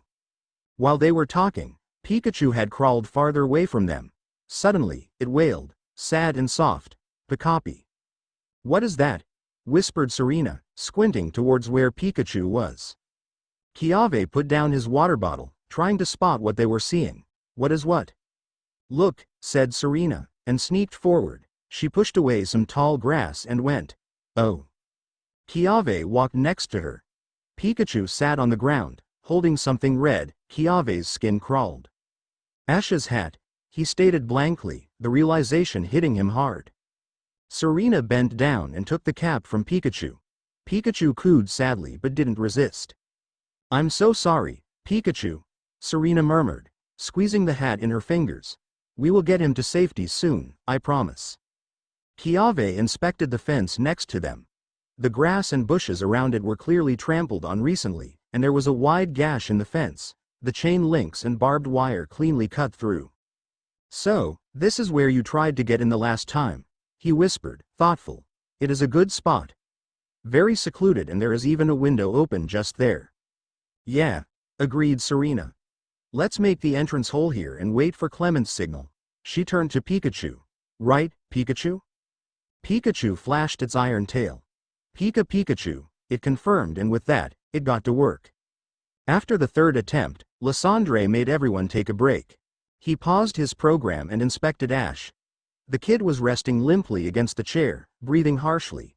He had his eyes squeezed shut and there was blood on his face. His nose had started bleeding. Lysandre noticed. It covered his chin and dribbled down from it, staining his shirt. Lysandre was starting to question his testing methods. The amplifier might have been too much, after all. Ash opened his eyes, and his gaze was glassy and wandering. Eventually he noticed Lysandre and halted, focusing on him. He coughed, licked his lips and grimaced when he tasted blood. Did it work? He slurred, and to Lysandre, it almost sounded like an insult. Not yet, he replied shortly, crossing his arms. He stared Ash down, his mind sorting through all possible explanations for this. Ash turned his head slowly, blinking and squinting like he was half blind. Where's Greninja? He mumbled, his tone anxious. Lysandre looked around and spotted the Greninja sitting on the floor, head hanging low. Probably hearing its name spoken, it raised its head and looked over at Ash. Right there, perfectly okay, said Lysandre, waving his hand at its direction. Ash focused there, and when he saw it, he smiled, big and relieved. The smile looked odd on his ashen, bloodied face. Like it shouldn't be an honest expression, but despite everything, it was. Lysandre turned away. Pathetic. All right, break is over, he announced, clear and loud to get the attention of his team. Get back to your positions. We are going to try something different this time. He spotted the newest intern, hovering around the far side of the lab. He beckoned the kid closer and said to him, do something to his nose. I don't want that blood staining my equipment. The kid nodded, but his face paled when he turned towards Ash. Lysandre hoped he wasn't one of those who passed out at the sight of a few drops blood. The kid picked up a first aid kit and approached Ash. When it seemed like he wasn't going to faint anytime soon, Lysandre left him to it, returning to the control panel. He looked through the data they had collected so far. It was quite fascinating to see how in tune Ash was with his Greninja right before the evolution began. But after that, something was going wrong. Even Lysandre, standing couple of meters away, had been able to feel the sudden explosion of energy that happened right after the initiation of the evolution. The first time it had blown both Ash and the Greninja down onto the floor and switched off and on all the lights and equipment in the room. Those recordings were lost forever. The next two times, with the amplifier on lower settings, had gone marginally better, but it was clear the pair wasn't able to sustain the connection more than a second with that much additional power. Lysandre wasn't ready to give up yet, though. He adjusted some of the levels and switched off the amplifier completely. it was time to try a different approach. Test number 4. He commanded. Begin. Clement pocketed his screwdriver and looked down at what he had built. The gadgets were far from perfect, but probably best he could do in their current situation. Right, I'm done, he announced, and Lana and Bonnie crowded around him. You sure those are gonna work, big bro? Asked Bonnie. She sounded less skeptical than what he probably deserved. I hope so, he answered slowly, and if they won't, at least they will explode and cause havoc. I like your thinking, said Lana with a wicked smile. Let's get closer to the gates and set this up. They picked up their packs and Clement's inventions and moved as close to the front gates as they dared. Clement peeked over the rocks they had as cover and checked the guards' positions. One of them had their Pangoro out, the large Pokémon patrolling alongside the man. Clement's breath hitched and his hands balled into fists. From the corner of his eye he saw Bonnie kneeling on the ground, speaking quietly to Dedenne. She was telling it that everything was going to be okay, it just needed to stay deep inside her bag and not come out in any situation. Clement ducked, sliding down to sit against the rock. He took a few deep breaths to calm himself, his stomach flipping with anxiety. You all right? Asked Lana softly. She sat down cross-legged next to him, her gaze intense. Clement nodded tightly. Yeah, but it just hit me, you know, what we are about to do. And I realized Bonnie shouldn't be here. I shouldn't have let her come at all. He gritted his teeth, the worry and the burden of responsibility over his sister overwhelming him for a moment. Maybe so, said Lana bluntly, but not unkindly, but it's too late now anyway. She will never in a million years leave us now, so we just gotta do everything we can to protect her. Clement sighed. I know. They were quiet for a moment, contemplating everything that was about to happen. Can you promise me something? Clement asked then. He was deadly serious then, and Lana met his gaze steadily. You will keep her safe, right? Even if we get separated or something else happens, you will stay with her? I will, said Lana solemnly. I promise. Clement smiled gratefully. Thank you, Lana. He stood up again, alerting Bonnie from her thoughts. She grinned, as ready as ever for action. It's go time, big bro? Clement nodded. It's go time. His head was killing him. After making sure Greninja was okay, Ash leaned back against the chair and closed his eyes again. The lights in the room were making the headache worse, like they were daggers, stabbing straight into his skull. He focused on just breathing, in and out, to keep the nausea at bay. He had no idea how much time went past before suddenly someone right next to him said, softly, Ash. He cracked his eyes open and saw the young assistant, Hefe, his mind helpfully supplied, standing in front of him. He had some tissues and gauze in his hands and a questioning look on his face. Ash nodded minutely, too tired to speak. His eyes slid closed again and he felt Hefe wiping his face with the tissue. Wiping off the blood, he assumed. He had barely noticed he was bleeding, and the only thing he had been able to think about when he saw the blood dripping on his shirt was, Mom's gonna be so pissed that I ruined this shirt. Ash jerked out of his thoughts and blinked his eyes open when Hefe stuffed some rolled-up gauze up his nostrils. He coughed weakly, tasting blood. Try leaning forward a bit. If you lean back like that, the blood will flow down your throat and make you sick. The man said quietly. Ash eyed him for a moment, puzzled, but eventually did as he was suggested. Hefe stepped away and Ash could hear Lysandre speaking. Test number 4. Begin. Ash breathed in shakily and gritted his teeth together. He didn't know how much longer he could stand the experiments. He knew Greninja was suffering too, but it still raised its head defiantly and prepared for the evolution. Ash prepared too, and they became one once again. It was different that time. The evolution went through and they were fine. Greninja stood up, and it was in full Ash Greninja form, eyes hard and body tense. Ash felt the energy swirling inside himself, and some of the fatigue was gone, replaced by the kind of sharpness of mind and body that the evolution always brought with it. Just like that, Lysandre said with marvel in his voice. Look at them, isn't it magnificent? Ash felt his mind fill with Greninja. It was worried, it was angry, and Ash responded with his own, quite identical feelings. Then, he faced Lysandre and asked, flatly, did you get what you wanted, already? Lysandre smiled crookedly. He glanced at the control panel, reading something from it and nodded to himself. "Oh, I think I did," he said to Ash. "But now that you're here, we could try a couple of more things. Test the limits a bit, you know." Ash refused to avert his gaze, even though his stomach flipped with dread. He scowled at Lysandre, and Lysandre looked back, his amusement slowly fading into open curiosity. "Yes, I think I will," the man muttered, rubbing his chin. He faced the room and said, "Team, great job so far. Let's." He was interrupted by Mabel, who had just put down her radiophone and run up to Lysandre, eyes wide. "Boss," she exclaimed. "The guards just reported the sound of an explosion near the front gate." Lysandre paused and frowned but didn't look too worried. "Probably just some wild Pokemon battling each other. Tell the guards to check it out and report back when they've cleared it out." Mabel nodded sharply and retreated, barking orders into the radiophone. Lysandre turned back to his lab team. "All right, as I was saying, the experiments were a success. With this data, I can finally finish my Force Jewel and have it working as I always imagined it would. That said, I must admit I am terribly curious to find out more about this bond evolution these two have. So, if you don't mind, I suggest we try a couple of more things right away." When no one objected, Lysandre smirked with satisfaction and picked up the remote controller for Greninja's belt. Ash's breath caught and he turned to Greninja. "Do not," he thought desperately, "do not de-evolve." Greninja didn't respond.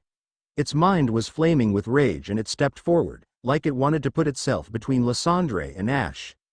"Let's just begin with this," said Lysandre languidly, and he pressed the button.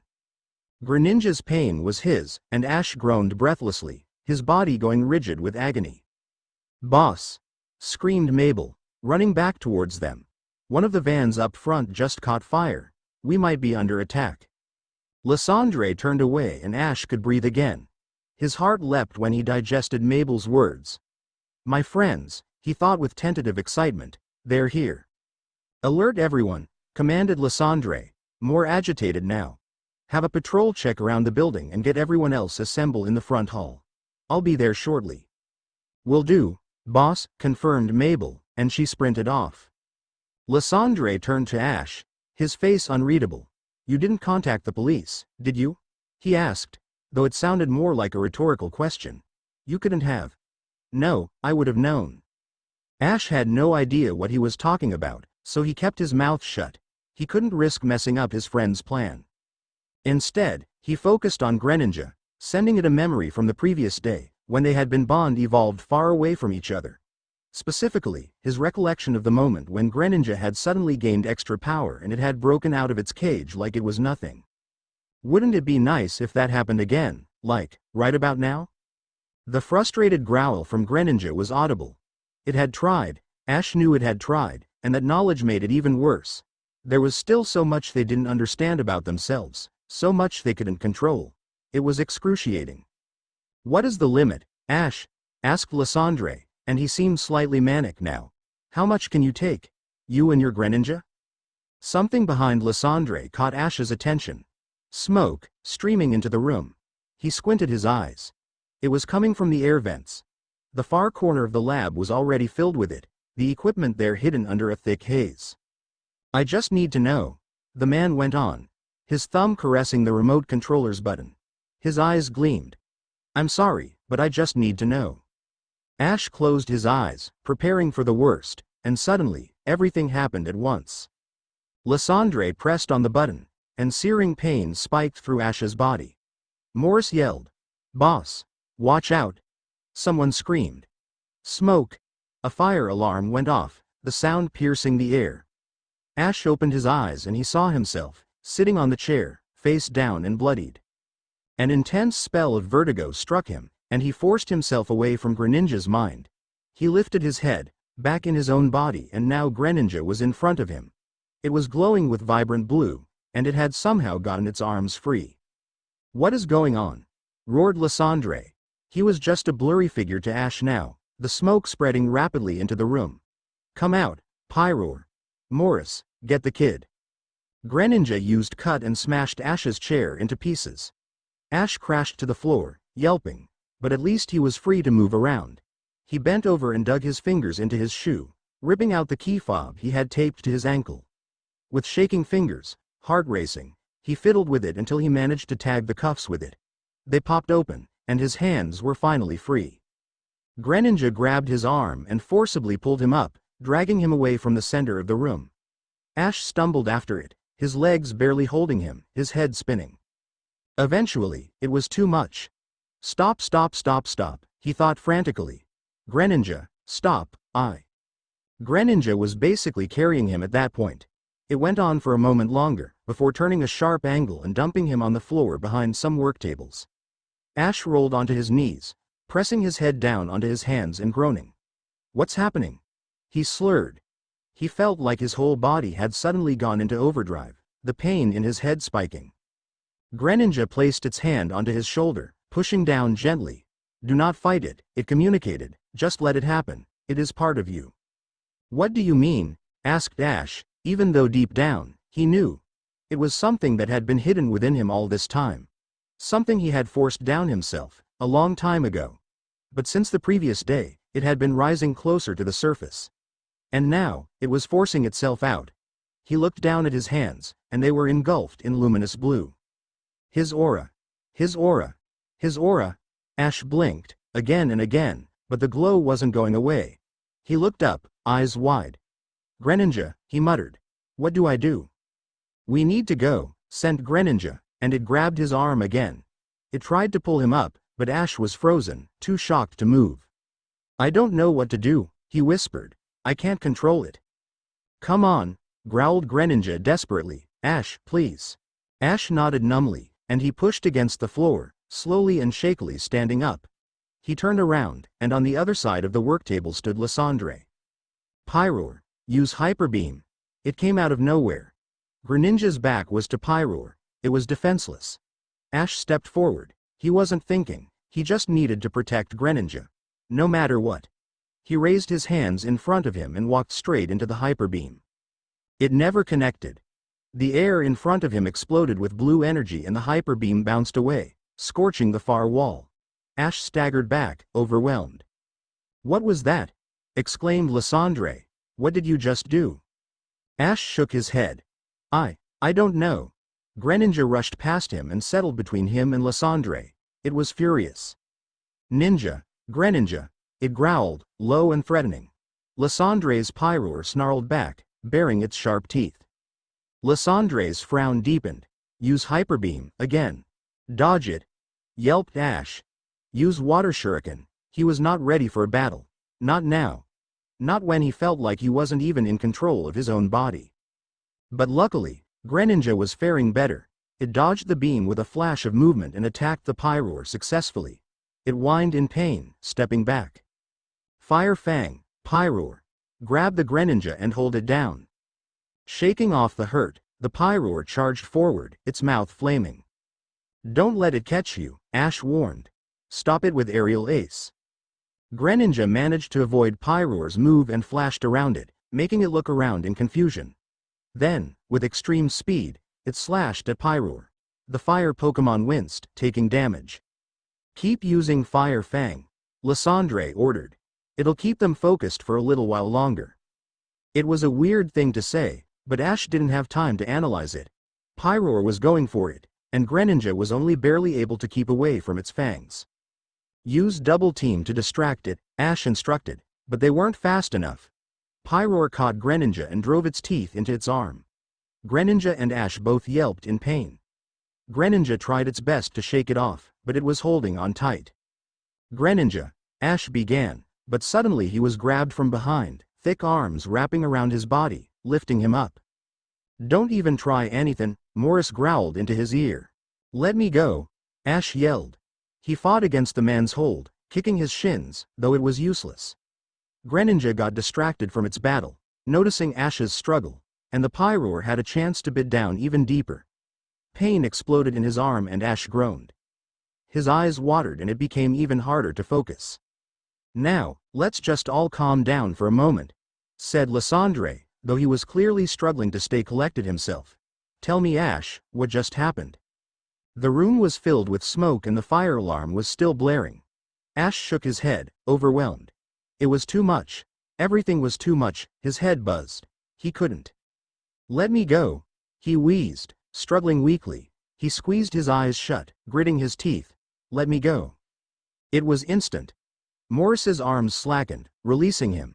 Ash's feet hit the ground, and he stumbled forward. His eyes flew open in shock. He looked back, and Morris was standing deathly still, his mouth hanging open. He was glowing faintly blue, and Ash didn't need to look down to know that he was, too. Lysandre stepped forward, his eyes wide with wonder. Even the Pokémon had stopped fighting, both too surprised to keep going. Is that your aura?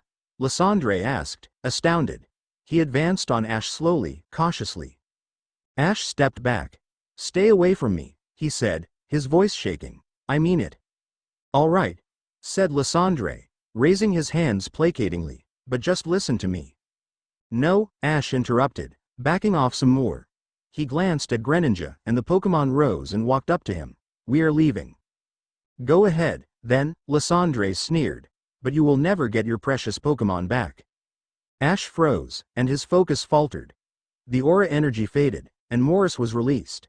The man slumped down, slack and disoriented. Where have you taken them? Ash demanded, terrified now.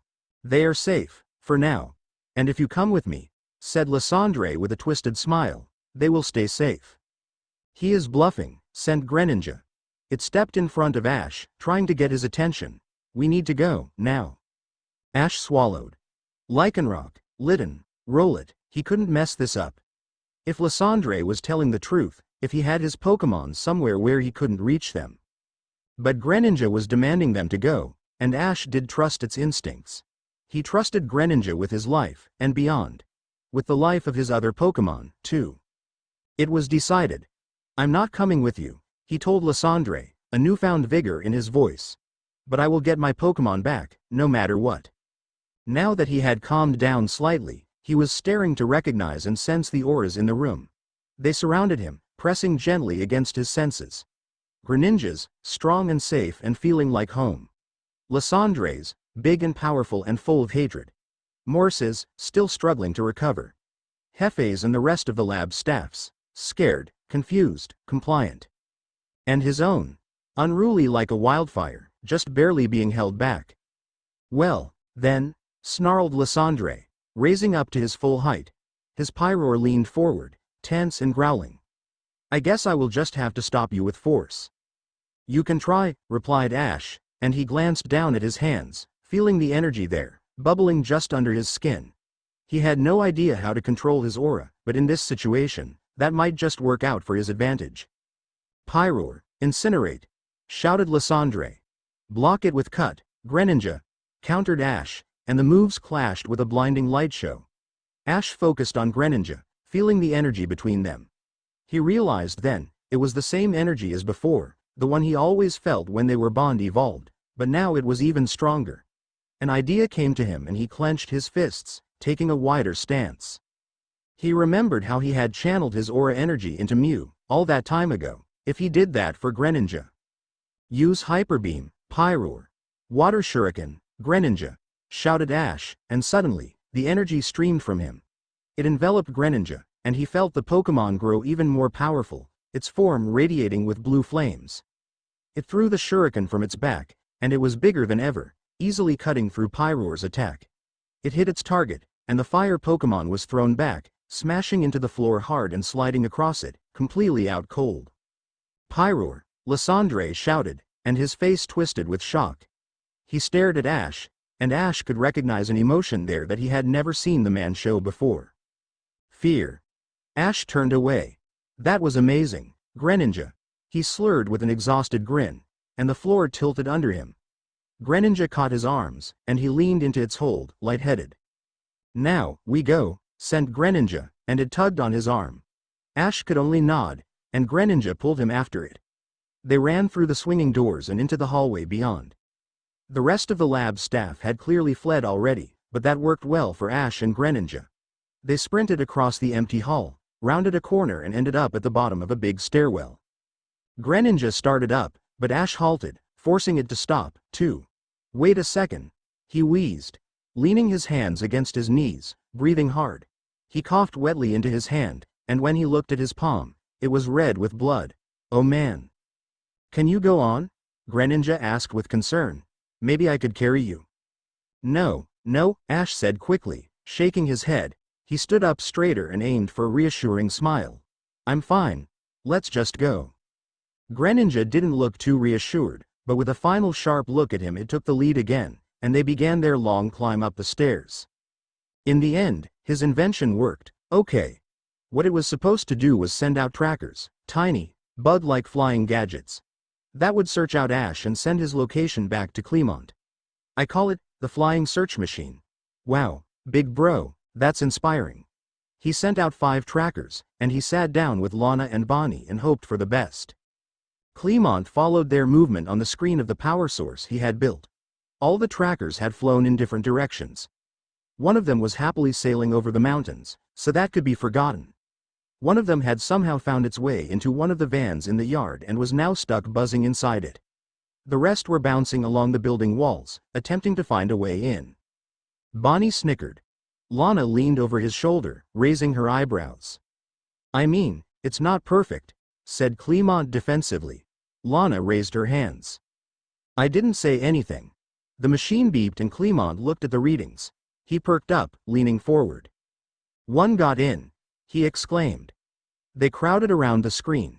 The leading tracker was descending rapidly into the ground, down, and Clement's eyes widened. That is at least 6 or 7 floors down, he whispered, shocked. Maybe it just got lost, said Bonnie hopefully. No, Clemont muttered. The machine started beeping louder and faster, and Clemont gasped. It found him. It found Ash. And then the machine blew up in their faces. Coughing, they backed off, wiping soot from their eyes. Awesome, grumbled Bonnie, as Clemont pouted and picked up some of the crumbled pieces. Lana shook her head like a wet dog would, and dust billowed around her. She raised her head, grimacing. So what happens to the trackers now? She asked. Clemont shrugged helplessly. The one that found Ash should let out a smoke signal, but I don't know how useful that is in this case, as he is so deep underground. The rest will. Well, they'll probably explode. Great, began Bonnie, but suddenly she froze. Clemont saw his eyes widen in fear and he spun around, ready to protect her. 2 guards and the Pangoro were rapidly approaching their hiding place. They must have heard us, Clemont whispered. He glanced at Lana, and the girl nodded. She tensed, head held high, and they prepared for a battle. The guards were just mere meters away from them when they heard an explosion from the yard. The guards turned around, gasped loudly, and started running back to the compound, yelling. What was that? Lana hissed. She peeked over the rocks and went. Oh, that van is on fire now. Well, shrugged Clemont. That works as a distraction too, I guess. Yeah. That's 2 explosions already. They should be shitting their pants right about now, smirked Lana. Did you say you had some stun bombs too, Clemont? Those might come handy later. Clemont nodded. Yup. Let's hope Lysandre takes the bait. If he leaves Ash alone and comes to battle us, Kiave and Serena can get to Ash much more easily. Let's hope so, yeah, agreed Lana. Let's hope what? Asked someone right next to them. The kids jumped up, backing away in shock. Clement's heart skipped, his pulse skyrocketing. He looked at the guard, who was standing there with his Seviper, smirking at them. You kids chose the wrong place to play around. Lana took a stance, throwing her pokeball. Poplio, come out. It's time to mow down some bad guys. Clemont followed suit. He sent out Bunnelby and Luxray, both of whom seemed more than happy to get in on the action. Bonnie retreated behind them, hugging the bag with Dedenne in it against her chest. We aren't playing, said Clemont. Luxray, discharge. Bubblebeam, Poplio. What the hell? Seviper, Poison Fang. The man yelled, taking a startled step back. Luxray and Poplio's attacks were effective, and Seviper groaned in pain. The guard took out his radiophone and exclaimed. I need assistance at the front gates, quickly. Clemont and Lana glanced at each other. You ready to fight, Lana? Asked Clemont. Lana smiled slyly. Always. For a while, Lysandre just stared at the empty doorway where Ash and his Greninja had disappeared, before turning on his heels and recalling his fainted Pyroar. Boss? asked Morris, finally standing up and bracing himself against the work table, still looking quite shaky. What the hell is that, kid? I'm not sure, he answered slowly, a new plan already forming in his head, but I will find out. The smoke was dispersing, revealing the chaos the lab had become. Expensive lab equipment was all over the floor, tables and chairs turned, machines beeping. His lab team, or those of them who had stuck around, were covering against the far wall, faces sheet white. Lysandre scoffed. Sheep. He addressed them. Clean up this mess. I'm not yet done for today. The staff scurried to obey him. Morris, instead, was still scowling at him. But Ash just escaped. Boss, shouldn't we be going after him? Lysandre rolled his eyes, annoyed. He had no patience nor time for idiots now. He didn't escape. He's still in the building. And he is going to come back down here willingly, I can promise you that. Morris gave him the most incredulous side-eye at that, but Lysandre ignored him and picked up his radiophone. Mabel? What's the situation up there? It's a mess, sir, her tinny voice answered hurriedly.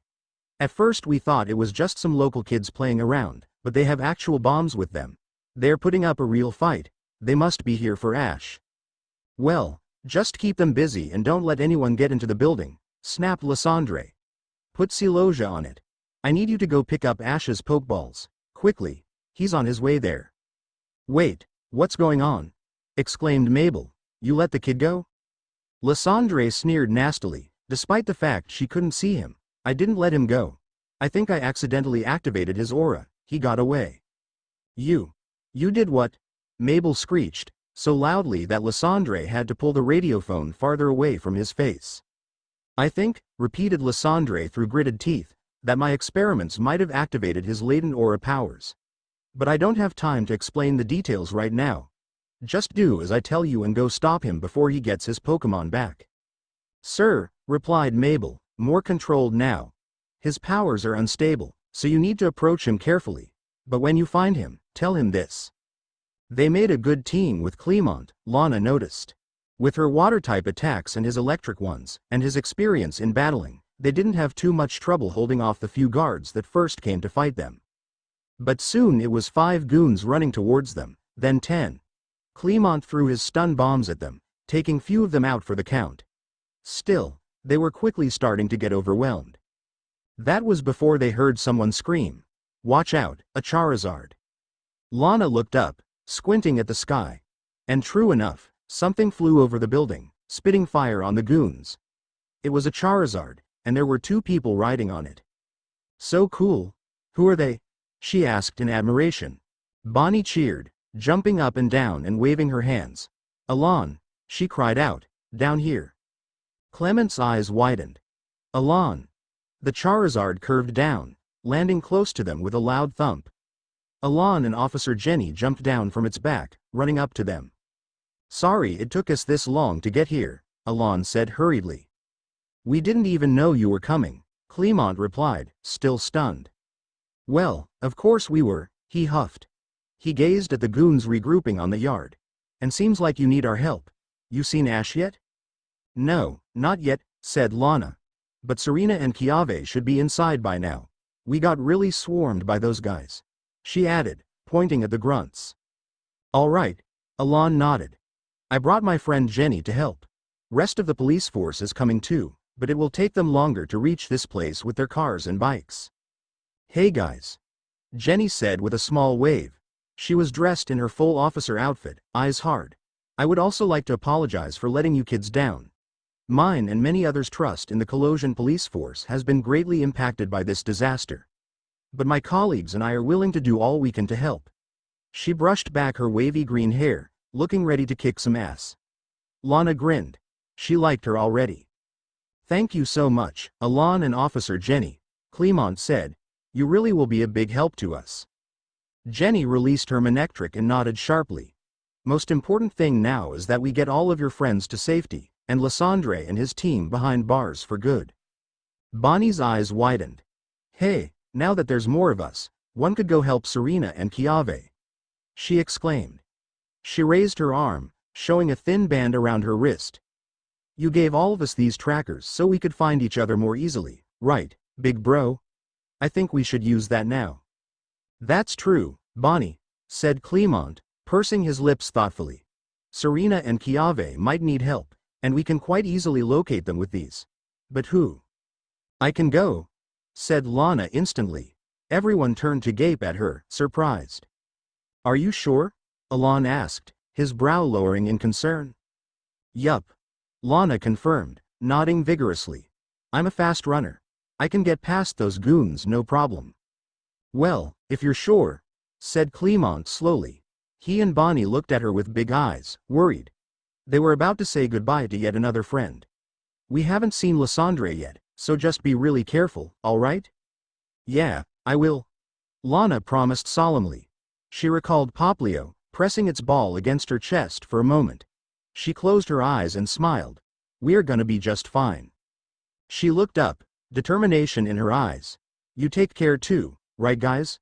I will see you soon. And with that, she sprinted straight towards the lair of the devil. When they finally reached floor -4, Ash felt them for the first time. Wait, Greninja, he gasped, completely winded. He leaned against the wall, closed his eyes and focused.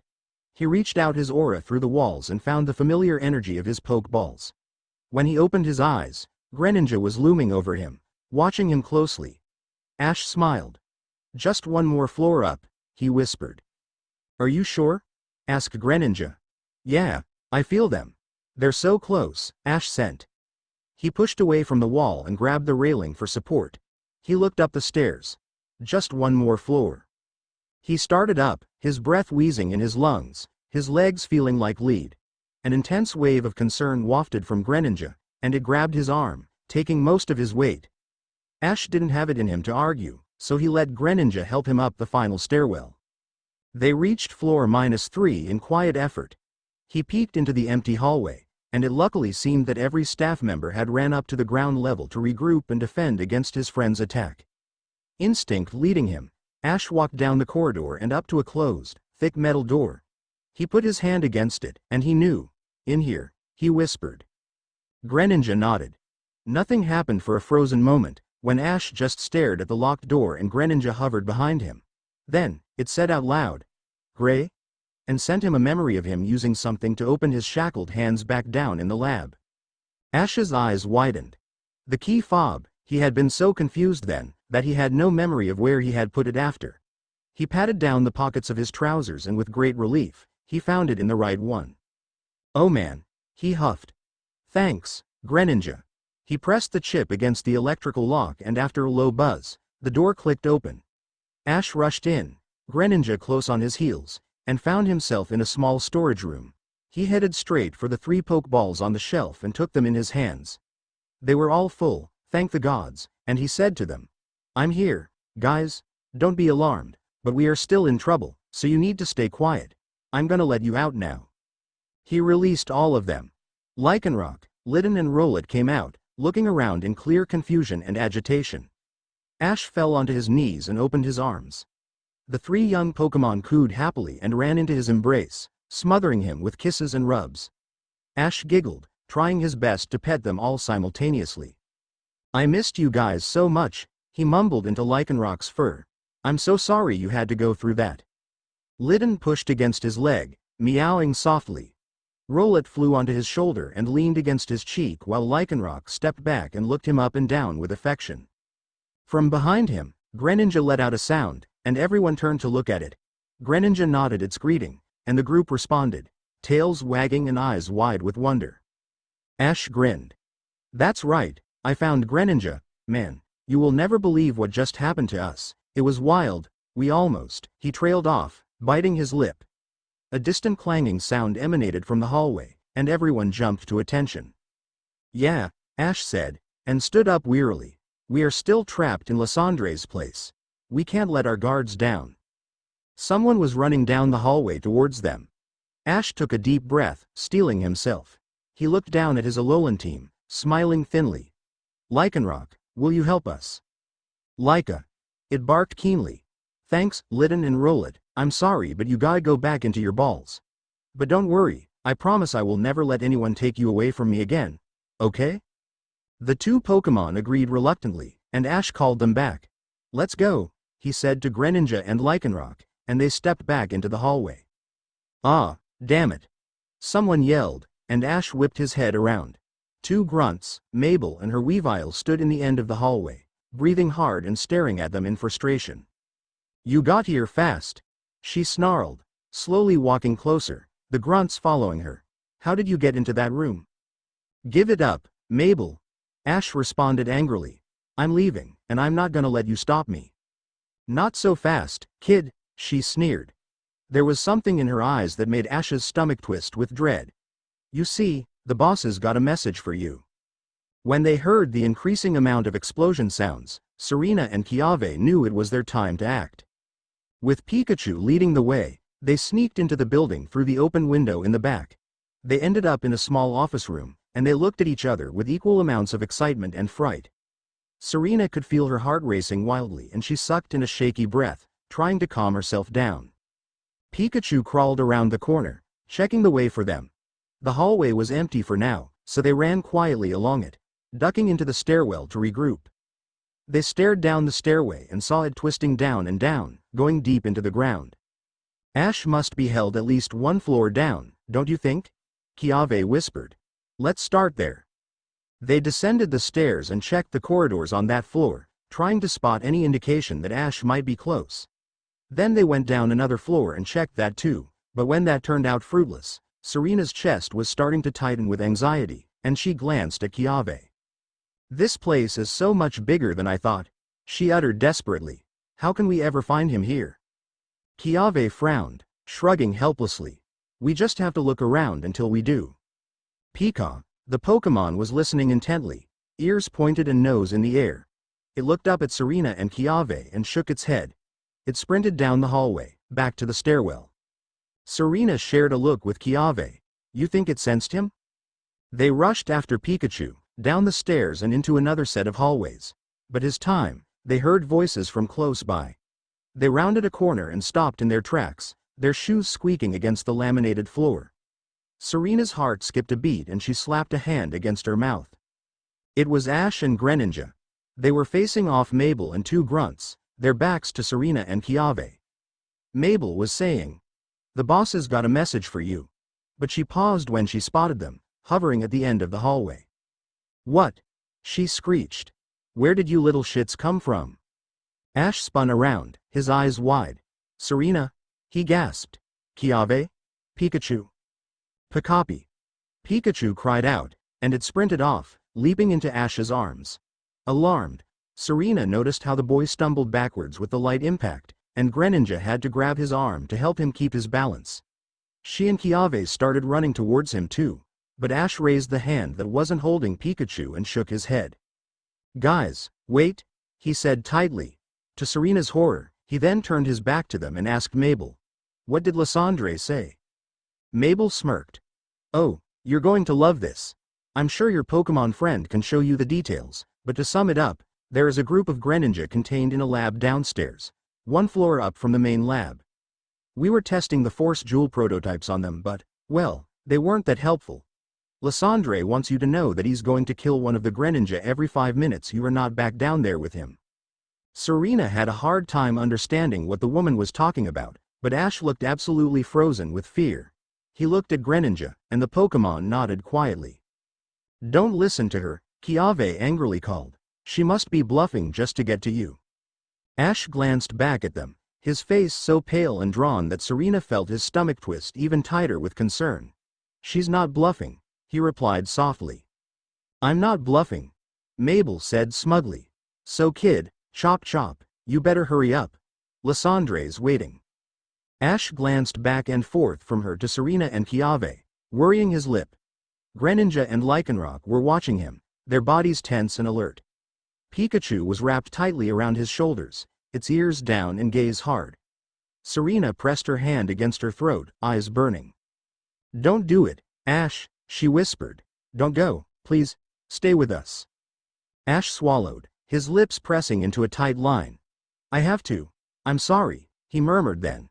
He nodded at Greninja and Lycanroc, and they edged around Serena and Kiave's shock still forms. With a final yearning look back at their friends, they sprinted off. No, Serena screamed, starting after him. Ash. Shut it, girl, Mabel sneered. And stay still. You two aren't going anywhere.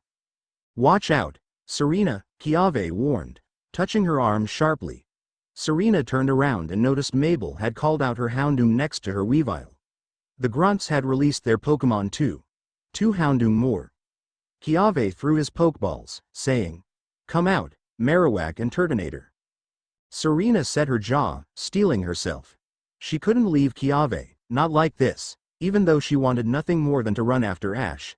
She took out her Pokeballs too, letting out Braixen and Sylveon. They were about to call their first attacks, when Mabel's eyes widened again, and she screeched, "Another of you little shits?"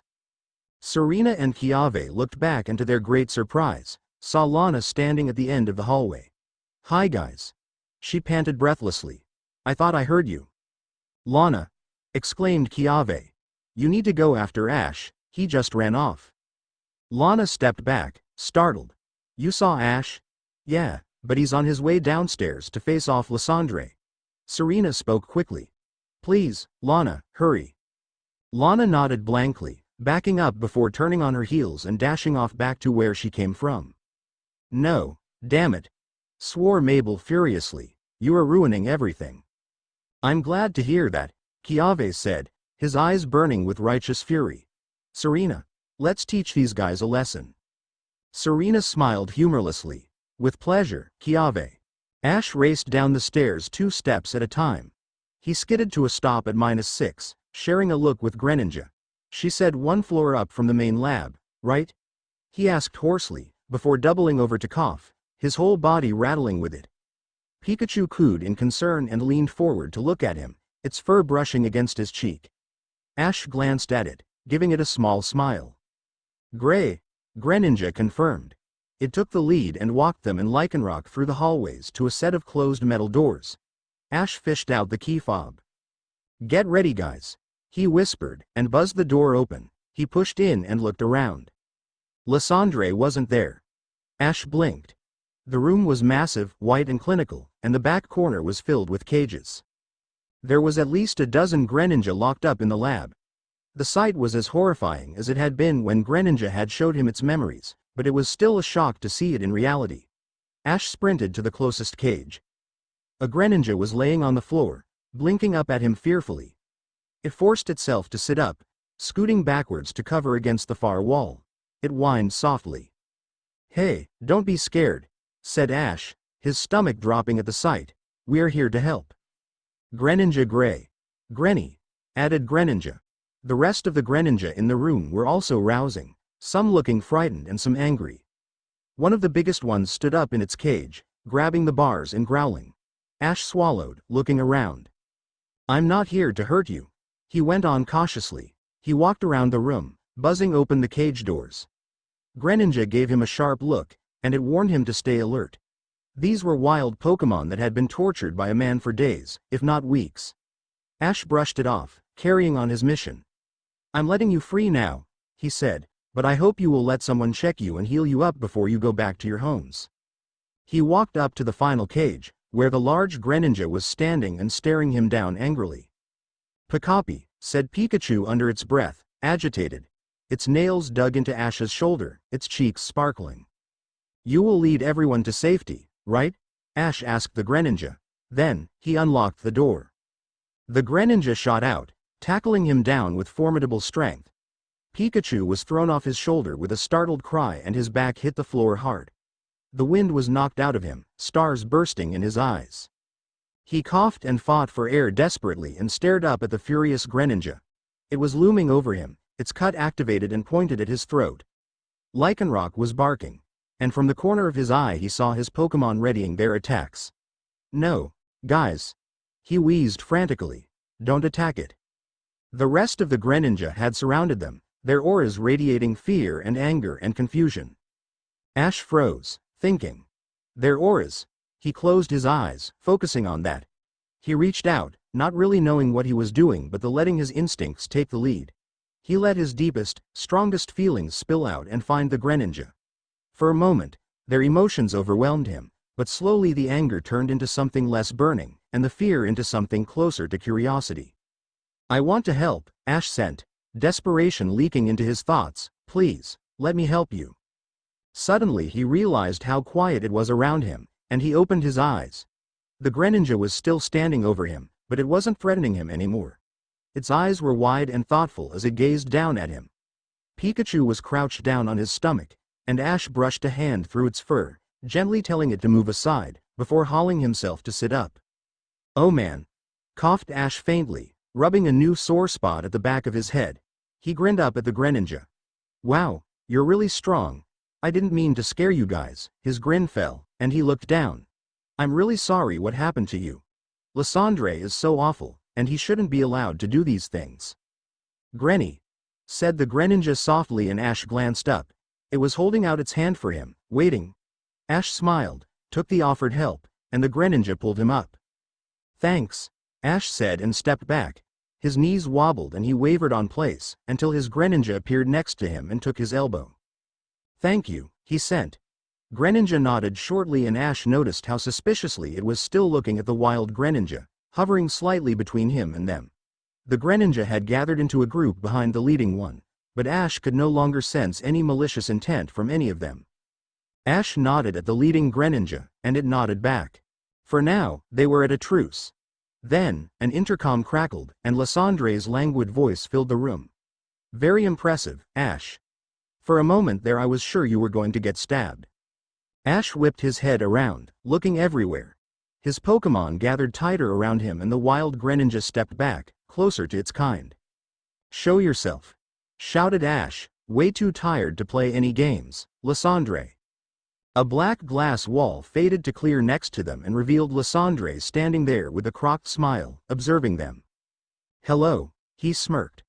I was going to interrupt you sooner, but that was quite interesting. I didn't know you have the ability to control big groups of Pokémon like this. Ash frowned. I'm not controlling them, he said, miffed by the very idea. They just realized I'm on their side, so there's no reason for them to hurt me. Lysandre shrugged, waving his hand. Either way, I'm glad you followed my instructions and came back down here. Now, let's get rid of the extra weight. Ash didn't have time to ask what he meant, when Lysandre leaned down to press something, and suddenly a shock ran through the wild Greninja and all of them fell unconscious at once. Ash watched them collapsing one by one, crashing into the floor and staying down. Lycanroc dashed to the closest one, whining and pushing on its shoulder, but it gave no reaction. Fear was making it difficult to breathe, and Ash turned back to Lysandre. What did you do? He whispered, horrified. Don't worry, they are just sleeping, stated Lysandre. Oh, you didn't honestly think I would allow you to just waltz in here like that and let them free? Ash gritted his teeth, his hands balling into fists. Why are you doing this? What do you still want from us? There is a lot I want, Ash, the man answered. The abilities you possess, I have come to realize how much more hidden power there is in you than I ever imagined. Ash swallowed, not knowing what to say. Lysandre tilted his head, pursing his lips. How long have you known about your aura? Not for long, I assume. I did know about it, replied Ash slowly, resigned. I have known for a long time, actually, but I chose to ignore it. I didn't want to have it. I didn't want that responsibility and that power over others. I just wanted to be a normal Pokémon trainer. He sighed wearily. But, I guess it's part of me, whether I wanted it or not. Pikapi, murmured Pikachu. Greninja stepped towards Lysandre, anger radiating from every bit of its form. I will never understand you, said Lysandre. How can you not want that? He began moving, disappearing from Ash's view for a second. Soon a door opened next to the glass wall and Lysandre walked through, into the lab. He looked Ash up and down, and Ash fought hard to keep his stance and not take a step back. I have an offer for you, Lysandre began. Well, it's more like a choice for you to make. Ash refused to look away, his heart racing and hands shaking. He nodded cautiously. You will come down to the main lab with me, and let me take control of you and your Greninja with the Force Jewel. No way, yelled Ash, stumbling backwards, completely appalled. Or, stressed Lysandre with a thin smile, I will turn a switch and this whole building goes down in a massive explosion. Ash clicked his mouth shut, blinking. What, I think you heard me, Lysandre sneered. That machine down there, I don't know exactly how big it would blow up, but I'm willing to bet it would dust at least half of the floors above it. It's filled with Mega Evolution energy and your aura energy. Yes, it is a bomb for sure. Ash shook his head, feeling faint. But, why? Lysandre shrugged. This might sound a bit grim, Ash, but I honestly don't have much to lose. I was already prepared to go down during the battle near Anastar City. But when I somehow survived, I had lost everything. Everything I had worked towards for years, just gone. Many of those who claimed to share my vision turned their backs to me. I don't have much left, anymore. Lysandre, said Ash warily. You can still figure out new things you want to achieve. There is so much good in this world left for you. Destroying it isn't the only option. If you really believe that, you are even more naive than I thought, scoffed Lysandre. I'm way beyond that point, Ash. If this place really is being raided, there is no way I'm letting myself get arrested. His eyes gleamed madly in the bright lights of the room. I'm either getting out of here together with you, or we, and hopefully most of your little friends up there, are all dying here, right now. You are insane, whispered Ash, but Lysandre just tilted his chin and smiled. I can't let that happen. I can't let you kill my friends and all the other people and Pokemon here. That's just not possible. Then you know what to do, began Lysandre, but they were suddenly interrupted by a loud clang. Someone had just run through the metal doors of the lab. And that someone was Lana. Finally, I found you, she cried out, before stopping on her tracks. Ash stared at her, horrified. She stared back, panting with exertion, eyes wide. Ash, she started, glancing at Lysandre. What is going on? Lysandre looked surprised for a second, before his face fell into a scowl. And who is this little brat? Tell her to leave now, Ash, or she can be the first to die. Lana, Ash begged. You need to go. Please, it's too dangerous here. Lana shook her head, aggrieved. No way, Ash. That clown of a man is going down right now, and I'm here to help you do it. Clown of a, muttered Lysandre. He pulled up to his full height, staring down at Lana with seething fury. I changed my mind. She can die right this moment. He threw his pokeball, and Ash had a fraction of a second to realize what was about to happen. Lana. He screamed, but Lysandre's shiny Gyarados had already been released. It instantly launched its hyper beam, aiming it straight at Lana. Luckily, Greninja was on the same wavelength with him, and he didn't need to say anything before it had thrown its water shuriken to block Gyarados' attack. The moves hit each other with a loud crash, and even though they hadn't reached Lana, the collision energy threw her off her feet and down onto the floor. She let out a soft groan, rolling onto her side, her eyes squeezed shut. Lana, Ash exclaimed. He ran up to her with Greninja, Pikachu and Lycanroc close on his heels, and fell onto his knees next to her. She was slowly sitting up, rubbing her arm and scowling. I'm okay, she gritted out, though now I'm mad. They looked up at Lysandre and froze. He and Gyarados were glowing, energy streaming between them. Gyarados, Mega Evolve, Lysandre bellowed. Lana grabbed his shoulder, drawing Ash's attention back to her. She spoke quickly. I have something for you. I got this idea, dunno if it's gonna work, but if it does. What is it? Lana fished something out of her pocket, and when she opened her hand, there was something small and blue on her palm, glimmering in the light. Ash's eyes widened. Your Waterium Z. Lana. It acutely reminded him how he hadn't yet found his own Z crystals that Lysandre had taken from him. Can you use it with Greninja? She asked, still holding it out to him. Ash took it carefully between his fingers and looked from it back to Lana. He grinned at her, and she smirked back. I'm gonna try. He stood up and pulled Lana up after him. Lysandre had finished the evolution, and he was staring at them with a borderline insane look. You are going to regret going against me, children, he snarled. Bring it on, said Ash. He wrapped his fingers tightly around the crystal and glanced at his Pokemon. Lycanroc, stay with Lana. Keep her safe. It nodded grimly, crouching beside Lana. Ash smiled. Pikachu and Greninja, let's go. They stepped forward, drawing Lysandre's attention to them. He heard Lana bringing out Poplio behind him, but for his relief she stayed back. Lysandre glared at him. If I win against you, he began, you will give yourself to me. If you let my friends leave first, returned Ash. Lysandre smiled. Deal. Deal. Lana gasped loudly behind him. What? Ash, what are you talking about? He refused to budge, keeping his eyes tightly on Lysandre. Just stay back, Lana. It's gonna be alright. Lysandre laughed, loud and manic. Oh, aren't you confident, little Aura boy? Let's show him what true power is. Gyarados. Use Hyper Beam. Pikachu. Electro Ball. Greninja. Use Cut. Gyarados. Use Stone Edge. The Pokémon managed to block each other's moves, but the limited space of the room filled up with dust and smoke. Ash doubled over, coughing, but suddenly Greninja sent him a vision of where Gyarados was hidden behind the haze. Ash nodded. Use Water Shuriken. Greninja charged into the smoke and Ash heard Gyarados groaning. Pikachu, Electro Ball. Pikachu jumped, but Lysandre and Gyarados must have spotted the light of the move, and Lysandre ordered Dragon Tail. Gyarados spun around and slammed into Pikachu, sending it flying. Pikachu.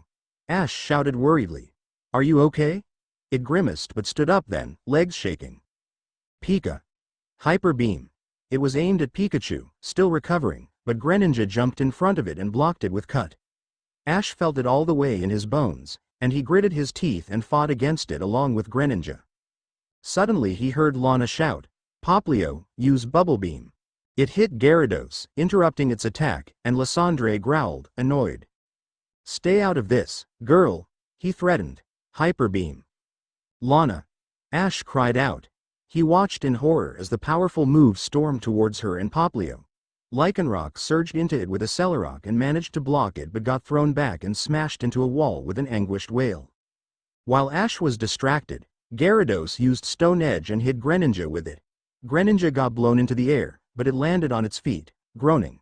Ash winced, stumbling on his feet. Thunderbolt. Pikachu. The fully charged move hit its mark, and Gyarados trembled in pain. While it was recovering, Ash placed the Waterium Z on his Z ring. Greninja. He said to it. I know you haven't heard about Z moves before, but you just gotta follow your instincts. I will lend you the power you need for this move. I know you can do it. I trust you, he added silently. I trust you, too, it sent. It closed its eyes, focusing. Huh, what are you? Wait, called Lysandre, his eyes widening. Ash took the Z pose, activating the stream of energy between him and Greninja. Let's go, Greninja, he shouted. Greninja started glowing, and Ash could feel the power building, overwhelmingly strong.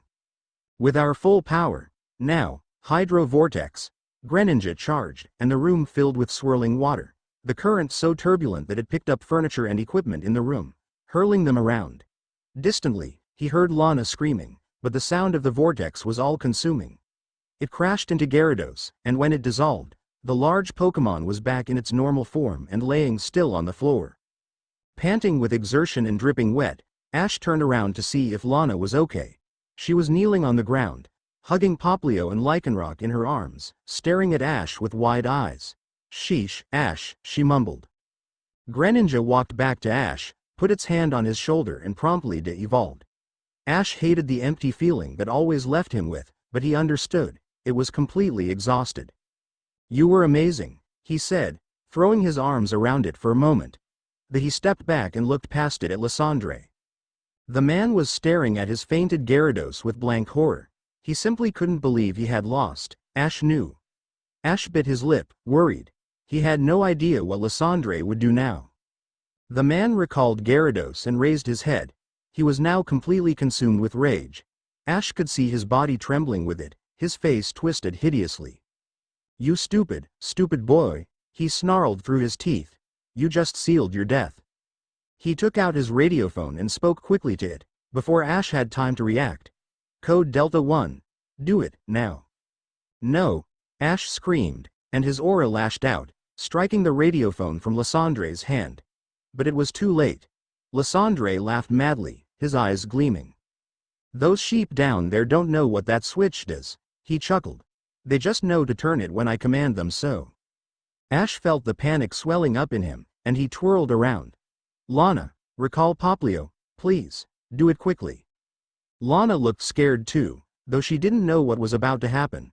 She still did as Ash suggested and held Poplio's Pokeball tightly in her grip. Ash recalled Lycanroc and cursed Lysandre to hell and back that he had stolen his backpack with Pikachu's Pokeball in it. Ash glanced at Greninja. Its Pokeball was somewhere in his room in Kanto. "Can you feel that?" said Lysandre, and the floor trembled under them. "That is the machine about to go. I only wish I could have seen the explosion." There was only one thing left to do. Ash remembered what Riley and Lucario had done on Iron Island, how Aura could be used as protection. He would just have to do that. He would just have to pull it off. Lysandre was still speaking, but Ash ignored him. He saw the fainted group of Greninja still laying on the floor and he ran next to them, falling on his knees. "Lana, Greninja, Pikachu, come here," he called, and his friends gathered around him, silent and terrified. Ash closed his eyes and reached out. He felt the machine about to blow up and the energy waves it emitted were almost suffocating for him. He forced his way past it and found the lab team gathered around it. He enveloped them in his aura. He moved up. Lysandre's shaking form was next. Then, he gathered the wild Greninja into a protective bubble, and then Lana and Greninja and Pikachu and finally, himself. And when that was done, the world exploded. The next thing he knew, Lana was calling his name. Ash cracked his eyes open, blinking against the dust in the air. His chest tightened and he rolled over, coughing roughly. He brushed his hand along his face, and it turned red with blood. He blinked at it, confused. "Hey, take it easy," Lana's voice said. Her hand was on his shoulder, rubbing it gently. "Can you get up?" He croaked. "I dunno." He pushed weakly against the pile of rubble he was laying on, and Lana grabbed his other arm, pulling him up. He sat up, head spinning. "Where are we?" he whispered, slowly turning his head. It was almost like a massive cave around them, dark and dusty, and they were sat on top of a giant pile of crumbled concrete. He spotted Greninja and Pikachu close by, staring at him intently, and he smiled at them. This was the building, Ash," Lana said softly. "Something blew up big. I don't know what you did, Ash, but you protected us all. Everyone." She waved her hand around, and Ash took a better look. Some distance away, the lab team were picking themselves up, looking around in shocked confusion. The wild Greninja had gathered close by, sitting in silence, watching them, and Lysandre was. He was walking towards them. Ash sucked in a breath, and Lana's grip on his arm tightened. Lysandre looked pale, and he stumbled on the rubble. "That was impressive, Ash," he slurred. "That was." He trailed off, and his eyes rolled back. He took one step more, before falling face first into the ground. "What's with him?" murmured Lana. She glanced at Ash. "Stay put. I'll go check." She stood up and Ash reached out feebly. "Wait, Lana, careful." Lana kneeled next to Lysandre's still form and rolled him over. Ash could only see half of her face, but he instantly knew something was wrong. "Lana?" he asked cautiously. Lana didn't look at him. "Stay there, Ash," she said, her voice wavering. "Just stay there." Ash rolled onto his knees and hands and crawled towards her, cold sweat breaking on his forehead from the effort. "What's wrong with him?" he wheezed. Lana finally looked at him, and her eyes were big and glossy. Ash slumped down next to her and stared down at Lysandre. He was dead. Something had pierced his stomach, all the way through, and blood was slowly oozing from the wound. His skin was paper white and clammy, his eyes just white slits. Ash felt sick. "I told you to stay back," said Lana faintly. She turned around and sat on a slab of ceiling tile with a strangled sigh. "There's nothing we could have done," she mumbled. Ash couldn't stop looking at Lysandre. He had thought, he was sure he had. "I tried to save him," he whispered, agony spreading through him like a sickness. "I promise. I tried to save everyone here. I tried so hard." "I know, Ash," Lana gently said. She put a hand on his chin, guiding him to look at her and not at the dead man. "You did save everyone. You saved me and Pikachu, and Greninja, all the Greninja, and those lab-coated people." She paused, making sure he was listening. "And yourself, Ash." Ash lowered his gaze, the dust making his eyes burn. "He wanted to die," Lana continued. "He wanted to die, and he wanted all of us to die with him. There was nothing in him to save." "I guess." Pikachu crawled on his lap, its eyes big and worried. "Pikapi." Ash smiled weakly, petting its dust-gray fur. We should find a way out of here, Lana suggested. Do you think you can walk? Ash glanced at her and made a face. Maybe? Lana stood up and grabbed his upper arm again. Greninja appeared from somewhere and took his other arm, and together they hefted him up. Ash blinked rapidly, his vision blurring in and out of focus, and he leaned heavily on his friend's support. He wavered on place for a minute before his knees buckled and he slumped down. Lana groaned and fought to keep him up, but she was smaller than him, and Greninja was exhausted, and he was basically dead weight between them. Suddenly the large wild Greninja was there. Lana looked at it suspiciously and slightly frightened but didn't budge from Ash's side. "It's okay," mumbled Ash. Reluctantly, she and Greninja stepped back, and the leader of the Greninja wrapped its arms around him and briskly lifted him over its shoulder. Lana balked at him and Ash giggled. He let out, borderline delirious by then, before closing his eyes and fighting against a wave of vertigo. "All right, let's just go," decided Lana, and she headed for the closest opening in the ruined walls. Ash came back to his senses somewhere few floors up. Luckily the stairs had stayed mostly intact, so they had a way to get up. They walked up the stairs slowly, and Lana peeked into every hallway to see if anyone was around. The explosion had ruined pretty much everything up to floor -4, but for everyone's relief no one seemed to have been on the lower floors except for them.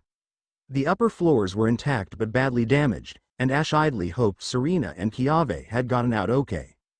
When they finally reached the ground floor, Ash patted the Greninja's back. "Hey, let me down," he said.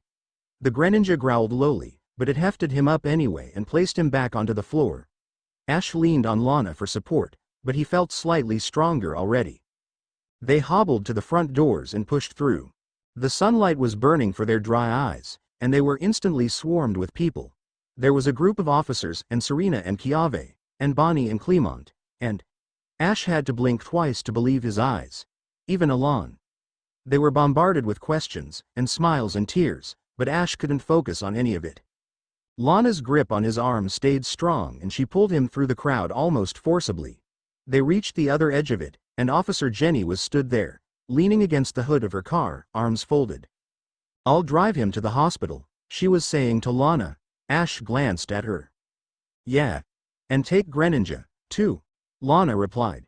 She looked back at Ash and smiled. "Go with her, all right? We're gonna be right behind you." "Huh?" said Ash intelligently. "Come on," the Jenny said kindly and guided him to the door of the back seat. "You're safe now. Just sit back and relax and you will get help real soon." Ash let her push him into the car and Pikachu and Greninja climbed in after him. Office Jenny slammed the door shut behind them and Ash stared at Lana, standing on the other side of the window, smiling at him. The Jenny got onto the driver's seat and started the car. They curved into the gravel path and Ash turned around to look back at the compound. It got smaller and smaller behind him, and when it was only a dot in the distance, he suddenly noticed how hard it was to breathe. His chest was tight, and his eyes burned horribly, and an uncontrollable sob wrecked through his body. He felt his face crumble with long overdue anguish. Finally giving in to it, he leaned his head against Greninja's shoulder and cried. Kukui strode through the hospital lobby and slammed his hands down on the reception desk. "Where is he?" he asked loudly. The girl behind the counter looked startled and she leaned back with a frown. "Sir," Kukui shook his head, mentally chiding himself. He realized distantly that he was acting like a lunatic. He forced a smile on his face and drew his hands back. "I'm sorry, I'm looking for Ash Ketchum. He was admitted today." He almost sounded like a normal person that time. The girl raised her eyebrows and took out a patient list. "One moment, sir." She gave him the directions and Kukui ran off without thanking her. His heart was racing when he finally reached the floor Ash's room was in, and he followed the signs to a small visitor's room at the end of the corridor. He paused at the doorway, staring at the sight. Kiave and Alon were sat there with 3 other children, all of them napping on small sofas or chairs. When he walked closer, Kiave roused and raised his head groggily. His eyes widened when he saw Kukui. "Professor," he whispered. He glanced at his sleeping friends and stood up, walking quickly to Kukui. "Hi, Kiave," Kukui replied in a low voice. "Are you okay? I came as soon as I heard." As soon as Alon, of all people, bothered to call me about the raid, he thought sullenly. Kiave nodded, biting his lip. Yeah, I'm fine. We all are. Lana is still getting checked at, and they said they want to keep Ash overnight, but no one is badly hurt, I don't think. All right? Kukui said, his stomach churning with anxiety. Can I check on Ash? I think so, shrugged Kiave. We got to visit him shortly, but he was sleeping. He paused, remembering something. Actually, his doctor wanted to speak with you first. She was reluctant to tell us any details. Kukui nodded numbly, and Kiave pointed him towards the doctor's office.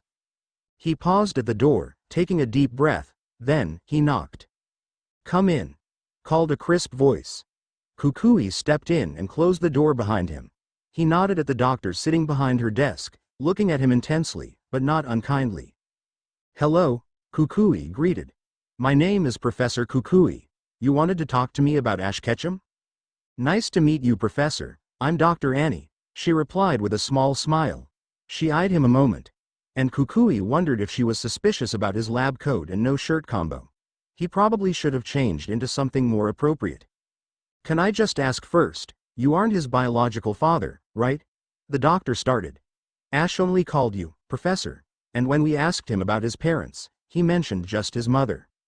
Oh, I'm not. No, blurted Kukui, shaking his head vigorously. I'm a Pokemon school teacher in Alola, and he is my student there. I'm not even his legal guardian, really. He just happens to live with me. The doctor looked surprised, looking down at a paper on her desk. Huh.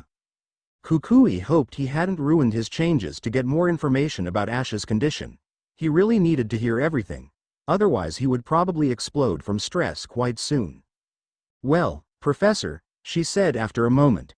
Ash filled his own admittance form, and on the parent-guardian section he wrote, and I quote, Mom and Professor Kukui.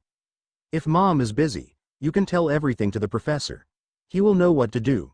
She raised her eyebrows and looked up to Kukui. Kukui blinked, frozen for a second before a shocked laughter burst out of him.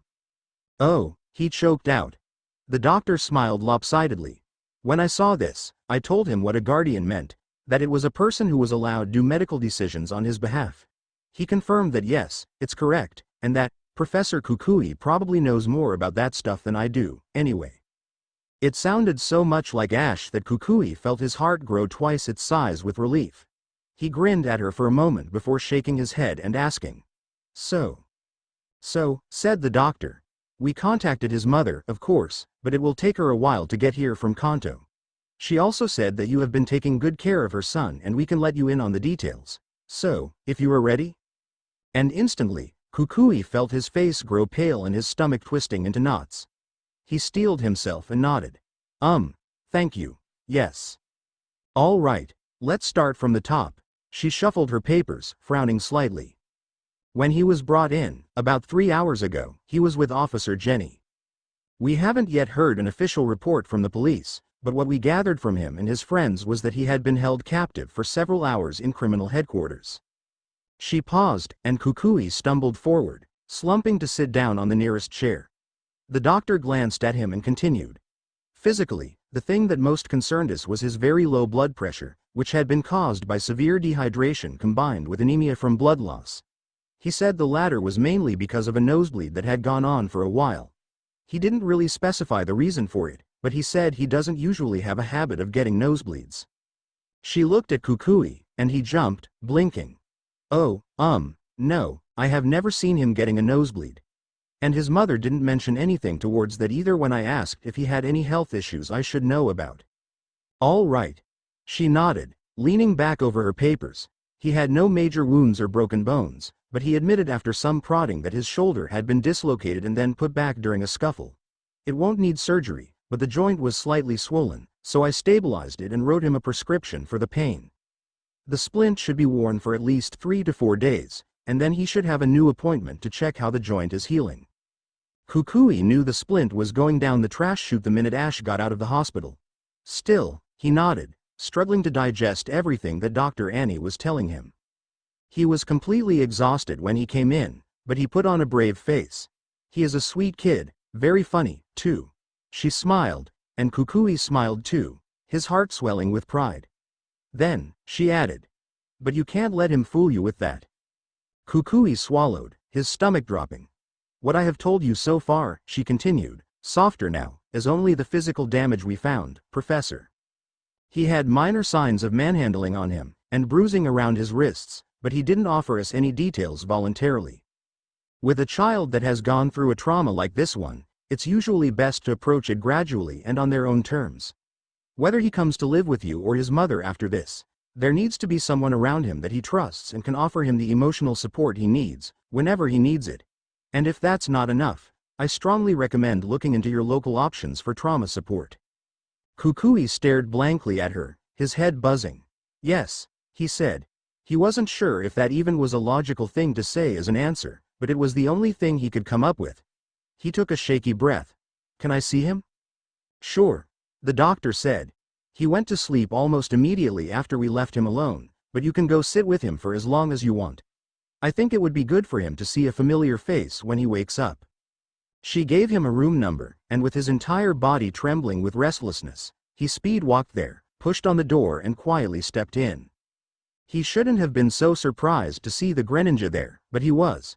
He was only halfway over the threshold when something big and blue and angry dashed across the room and blocked his entrance. It scowled up at him, and he stared back at it, eyes wide. Hello, he said slowly. I'm Professor Kukui. You must be Greninja? It eyed him for a while longer, before stepping back and nodding. Kukui saw Pikachu raising its head on the hospital bed, and it snapped something at Greninja. Greninja grunted something back and turned on its toes, striding back to the window on the far wall. Kukui let out a breath he hadn't realized he was holding and grinned at Pikachu. Pikachu, good to see you. Pika. Kukui's smile fell when he saw Ash. He looked small and pale on the wide bed, his right arm splinted and an intravenous drip going into his other hand. He was sleeping with a relaxed look on his face, but Kukui still wanted to wrap him into a tight hug and tell him everything was going to be okay, and that he was sorry he hadn't been there for him more. He really should have done a lot more, and a lot sooner. The feeling of remorse made his insides twist painfully, and he sat down next to Ash's bed and buried his head in his folded arms. I'm sorry, he mumbled into Ash's blanket. I'm sorry. He didn't know how long he sat there like that, it might have been minutes or hours, when he heard a soft voice ask, Professor? His head shot up, and he blinked groggily. Ash was gazing quietly at him, his eyes sleepy and a small smile playing on his lips. Kukui cleared his throat and sat up gingerly, his back screaming. Hi, kid, he murmured. When do you come, Air? Ash slurred, and that was when Kukui realized why he was acting so relaxed. Painkillers, and possibly muscle relaxants. He smiled. Not that long ago. Alon called me and told me you had gotten yourself into big trouble. How are you doing? Maybe relaxed like this, he might give something away, Kukui hoped. Ash blinked slowly, pursing his lips. What time is it? He asked instead. Or not. Kukui stifled a sigh. It's still early afternoon. It's only been a couple of hours since you came in here. Oh, where are my Pokemon? Ash muttered worriedly, glancing around. Litten and Rowlet, Lycanroc. Alon had told Kukui that one. They're still getting checked by Nurse Joy. I'm sure they will be here soon. Okay. Ash frowned. Lysandre, he said then, and Kukui's heart skipped a beat. He leaned forward, anxiously. What about him, Ash? Ash looked away, and silent tears rolled down his cheeks. He mumbled. I killed him. What? I didn't want him to die, Professor. Kukui felt frozen, terrified. Ash, hey, he had no idea what to say, so he asked, so quietly it was almost silent. What happened? Was it self-defense? Ash's gaze slid back to him and he shrugged mildly. I don't want to talk about it. What? Wait, Kukui frantically said. He reached out before stopping himself, not knowing if he was allowed to touch Ash. His hand hovered above him for a moment, before he dropped it back on the edge of the bed. Hey, please don't clam up. Tell me more, or, if not about that, how about something else? How was it to see Greninja again? Ash looked over at Greninja. He smiled softly. 'Twas great, it's so strong. He spoke about Greninja for a while, his speech slurring more and more and the sentences ending midway through more than not. Still, Kukui listened to him intently, absorbing every halting word. Eventually Ash trailed off, settling deeper into his pillow and closing his eyes. He didn't talk after that. Kukui reached out again, carefully, and brushed back the soft curl of hair on his forehead. Then, he buried his face into his palms and let out a silent scream. When he stepped out of Ash's room, he was faced with a large crowd of anxious people. Alon and the other Kalosian kids were there, but also his entire class, and the parents of his class. The Alolan group had managed to catch a later plane than him, but apparently that one had now arrived. Kukui clicked the door shut behind him and crossed his arms. "He's sleeping," he said, shutting them down before they could start shouting over each other. "Let's move somewhere else." It took longer than he liked, but eventually everyone was more or less calm, and the families were sitting together in the lobby, relieved to see their kids doing fine. Kukui walked up to Lana and her dad. He glanced at him apologetically, before saying to Lana, "Can I talk to you for a moment?" Lana looked at him a bit warily but nodded. "Sure, Professor." Kukui waved his hand. "Let's take a walk." They stepped outside into the sunlight, and it felt amazing after being cooped up inside for a while. They crossed a road and ducked into Lumiose City's Central Park. Kukui smiled, slowly feeling himself relaxing, and he glanced at Lana. "So, how are you? I heard you got your share of the damage. Are you fine, now?" Lana shrugged, gazing ahead of her blankly. "Yeah." Kukui frowned. She wasn't the most talkative on normal days, but she seemed unusually withdrawn now, even for her. Kukui decided to prod some more. "I know we are still waiting for the official news from the police, but I heard Kiave talking with your other friends. Was there an explosion at the headquarters? Did you get hurt because of that?" Lana scowled at the ground, rubbing her bandaged arm unconsciously. "No." Kukui raised his eyebrows. "No, there wasn't an explosion, or no, that wasn't where you got hurt." Lana stopped on her tracks, turning around and staring up at Kukui with surprisingly clear anger. "What do you want to hear, Professor?" she snapped. "You don't know, you have no idea what we..." She rubbed at her eyes, her tiny body trembling with rage and sorrow. Kukui was at a loss. He had stepped straight into the deep end with his one, it seemed. "Lana, I'm sorry," he said haltingly, though he knew it wasn't nearly enough. She sucked in a breath and seemed to calm down a bit. "It's okay, Professor." She finally looked at him, and her eyes were big and luminous. "Yes, there was an explosion," she continued quietly, coolly. "No, I didn't get hurt there. I got hurt because Lysandre tried to kill me, but I was saved by Ash and Greninja just in time." Kukui knew he was staring. "He tried to kill you? But why?" Lana smirked, but there was no humor in it. "I called him a clown." They fell silent. After a minute, they began walking again, neither of them leading the other. Kukui's head was spinning with everything he had heard so far, and he felt wrecked with emotions ranging from pride to fear. These kids were so incredible, and they meant the world to him. It was excruciating to see them like this. Then, Lana glanced up at him again, thoughtful. "Lysandre is dead, you know," she stated. Kukui felt his insides twisting again. He nodded. Yes, Ash told me." That seemed to pique Lana's interest, and she tilted her head. "Really? What did he say?" "That he killed him." Lana stopped again, jerking almost violently, her eyes widening. "What?" Kukui shrugged helplessly. "That's what he told me. I mean, I'm sure it was an accident, or self-defense." "He didn't fucking kill him," Lana screamed, and now it was Kukui's turn to freeze in shock. Lana spun on her heels and stormed back towards the hospital. "I'm gonna talk to him," she said over her shoulder. Kukui ran after her, completely baffled. What the hell was going on? "Lana, wait," he called, but she was off. She strode across the front lobby, past her father and her friends, and started climbing the nearest stairs with an impressive pace. Kukui stopped for a second, seeing the agitation on the family's faces. "Give us a moment. Everything's fine," he hoped. Kukui sprinted after her again, cursing himself for slacking off on his gym routine lately. He was wheezing by the time he reached Ash's floor. He jogged to Ash's door and found it slightly ajar. He paused next to it, listening in. "No buts, Ash, it's just simply not true," Lana was yelling, though she was clearly attempting to keep her voice down. I could have tried harder, came Ash's seething voice. He seemed much more clear-headed compared to earlier, though quite weak still. Oh yeah? Lana sneered. Like saving me and 24 other living beings from a massive explosion wasn't hard enough? Ash fell silent. How did you do it, anyways? Continued Lana, softer now. For a moment, I was sure I was floating in Poplio's bubble, but it was in my Pokeball. Then I thought you were doing it with Greninja, but it wasn't Bond evolved anymore. So, it must have been just you. Ash still didn't reply, so Lana continued. When the building stopped falling on us, we were all set down super gently and then the blue glow disappeared. It got kinda sucked away from us, like you were absorbing it all back. Then you were the only one glowing, but I think you were unconscious by then.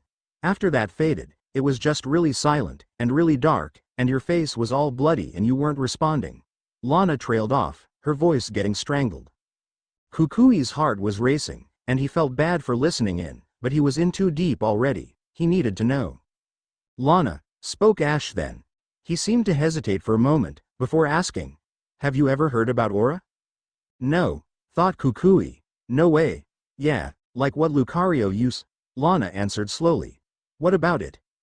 Well, because of my aura, I know that Professor Kukui's standing right behind that door, said Ash casually. Kukui lost his balance, staggering on the spot and hitting the door with his elbow. Shit, he hissed. Lana opened the door, and Kukui stood up, ramrod straight, his face burning. Lana was scowling at him, and he looked over her shoulder at Ash. He was sat on the bed, Pikachu on his lap and the rest of his Pokémon crowded around him, smiling slyly. I'm sorry, Kukui muttered, rubbing his neck. I shouldn't spy on you like that. It's all right, said Ash. I would have told you at some point anyway. Kukui nodded miserably, but at the same time, he really couldn't control his curiosity. He walked closer, sitting down next to his bed. So, it's really true? You have aura? Ash nodded silently, and there was something in his eyes that made Kukui hesitate his next words. Is that why Lysandre was interested in you? Man, I dunno, shrugged Ash. In a way, I guess. He knew I had something abnormal in me that allowed me to do what I can do with Greninja. He wanted to study that and use it to his advantage. Kukui hated how he had used the word abnormal and not special. Okay, he said softly. Do you want to talk about it now? Ash shook his head. Not really. He made a face, seeming a bit uneasy. I can tell you more about it later, though. I don't mind. Of course, whenever you want, Kukui promised. He turned back to Lana, who was standing at the end of Ash's bed, looking between them in mild annoyance.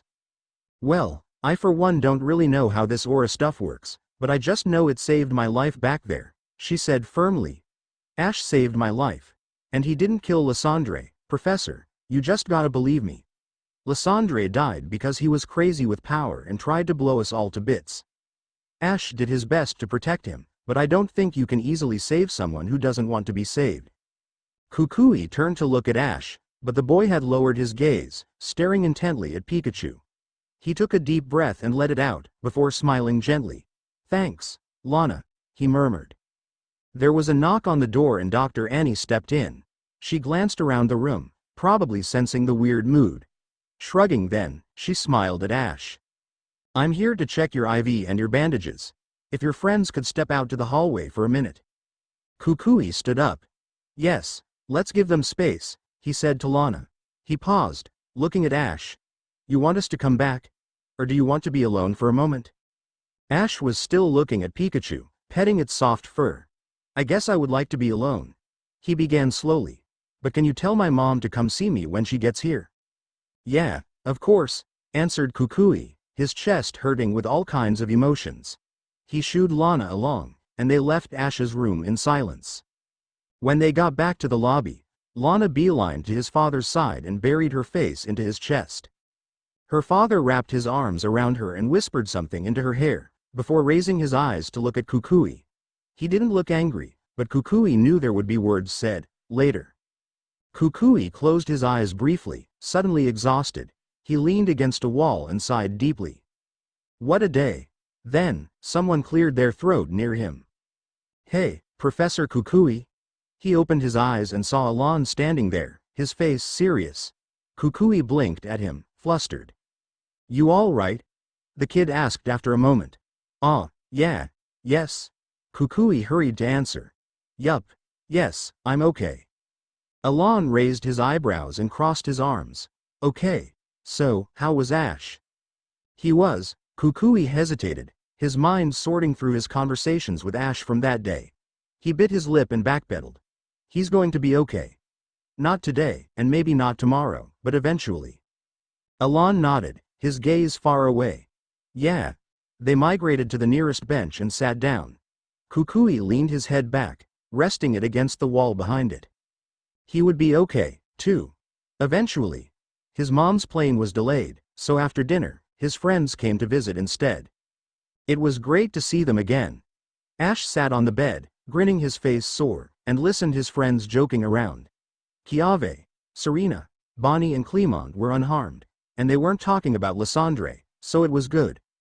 Lily, Mallow and Sophocles seemed slightly overwhelmed by the whole thing, but they were joining in on the topics all the same.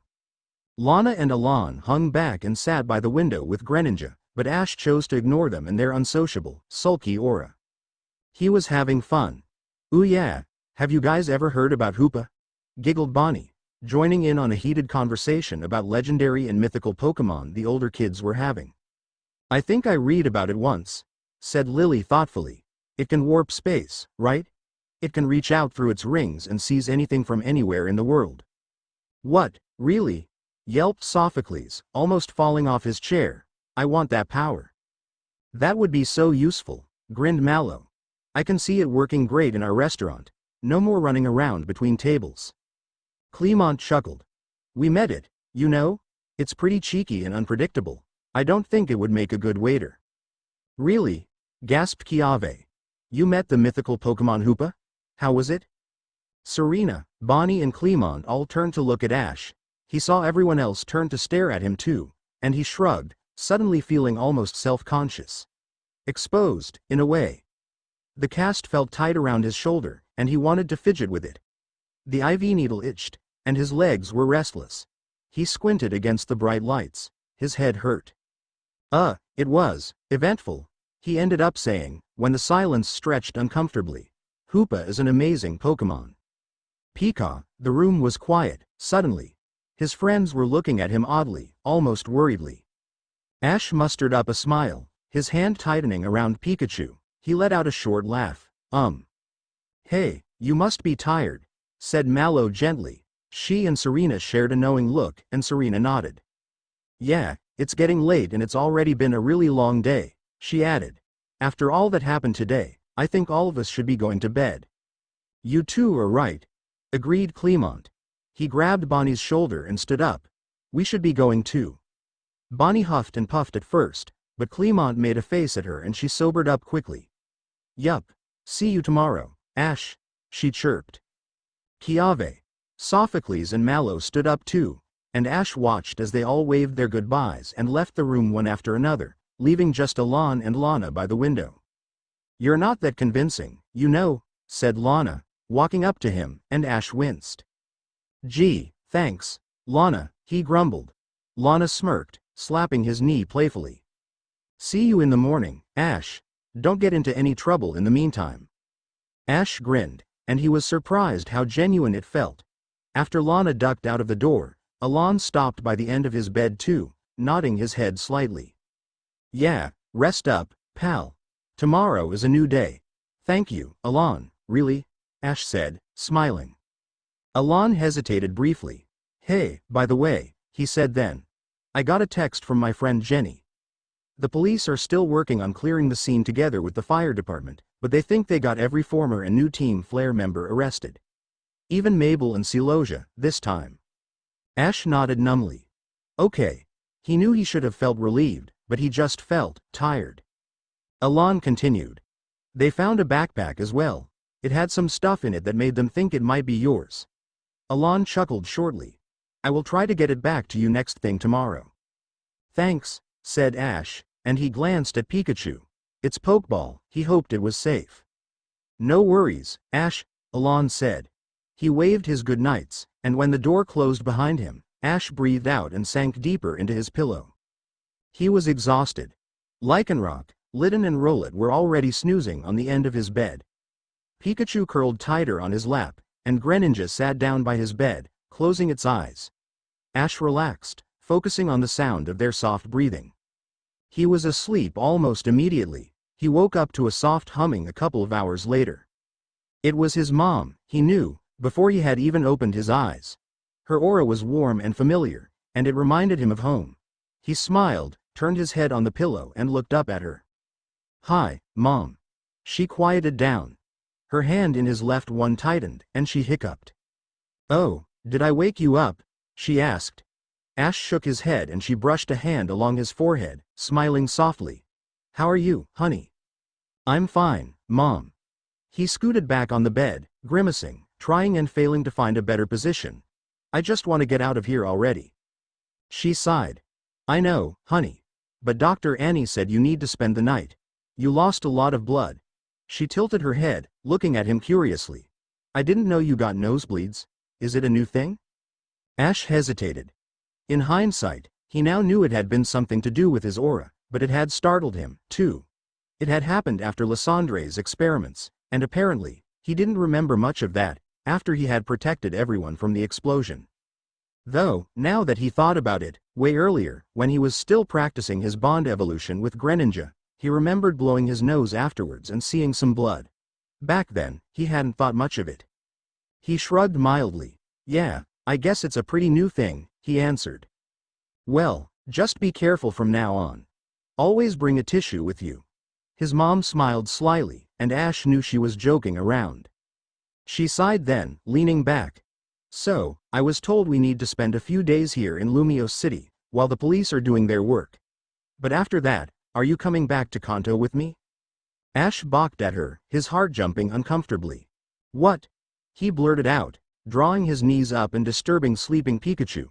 "But Mom, I only just started in the Pokemon school. I can't just drop out like that, can I?" His mom nodded seriously. "You can, if you want to, honey." Ash trailed off, pausing to really think about it. In the end, it didn't take long for him to decide, and he was almost surprised how sure he felt. "I don't want to," he said firmly. "I want to go back to Alola with Professor Kukui and my friends and continue studying with them." His mom smiled, sweet and bright, and she leaned in to hug him gently. "Oh, Professor Kukui is going to be so happy to hear that."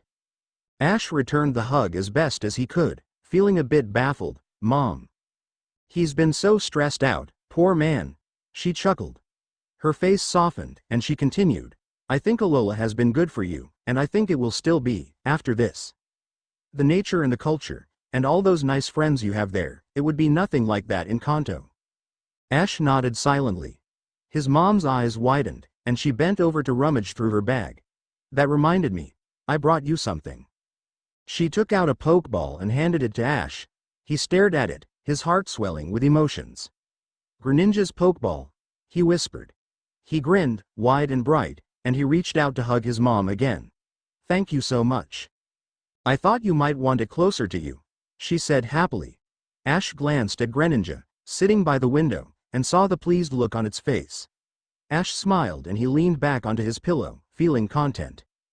Things were looking up. Early the next morning, Dr. Annie came in to do some final tests.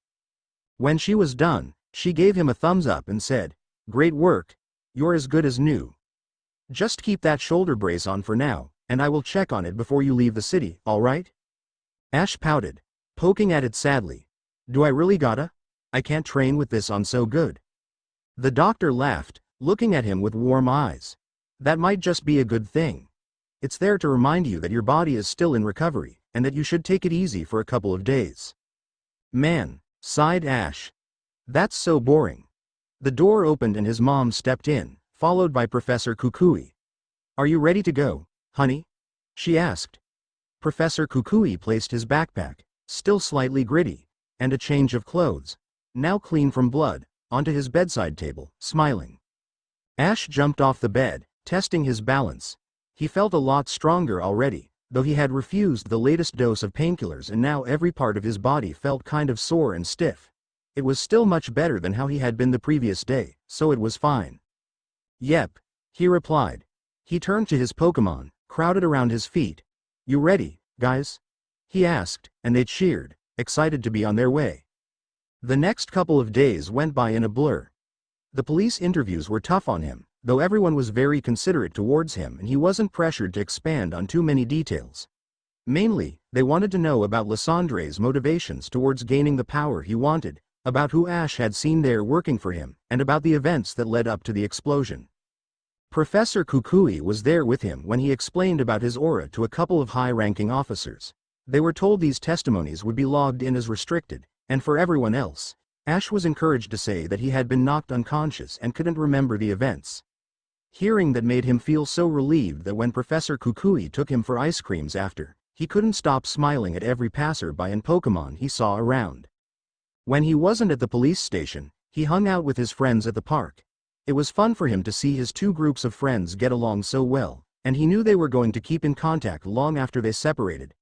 Especially Serena and Mallow, who bonded over their love for cooking, and Sophocles and Clement, who found that they had a lot in common with their interests in electric types and technology. It was the third morning after they had arrived in Lumiose City, and their flight back to Mele Mele Island was scheduled for the evening. The whole group had gathered at the park for a farewell picnic. Serena, Mallow and Lana had prepared a bunch of delicious treats for everyone and Lily, Bonnie and Kiave were setting the tables for the feast. The Pokemon had run farther away on the meadow, playing around and shrieking with joy. Meanwhile, Sophocles and Clement were crouched over Clement's old Clembot Mini, and they were watching footage of Ash and Greninja's first synchronizing attempt. "See there, how their pulse waves start to line up," Clement was saying, while Sophocles stared at the data in awe. "That's when I knew the synchronization was about to take place." "Wow, amazing," gasped Sophocles. "They really are becoming one." Ash, lounging on the grass next to them, felt his stomach twist with sudden anxiety. As Sophocles turned to stare at him with wide eyes, he drew his knees up to his chest and smiled awkwardly. "That's just fantastic, Ash," Sophocles continued excitedly. "Remember when you and Pikachu trained at my lab so you could challenge Tapu Koko? The data I got from that was mind-blowing." He grinned. "And literally blowing, since you blew up the machine, ha ha ha." Clement laughed at that, and he fast-forwarded the footage to show the end of Ash and Alon's battle. Everything went well up to this point, he explained to Sophocles. But something happened here, and they started to desynchronize. Ash ended up fainting because of it. I remember how that really scared us, but this was well before Ash and Greninja perfected the bond, though. "Cool," said Sophocles, rubbing his chin. He glanced at Ash again, his eyes shining with eagerness. "Hey, you should try it now. I bet the results would be even more impressive. Oh, and you should try a Z move while you're like that, too." He frowned, thinking. Greninja knows cut, right? So, you could do a normal type Z move with the normal MZ you have. Ash blinked, his heart racing uncomfortably.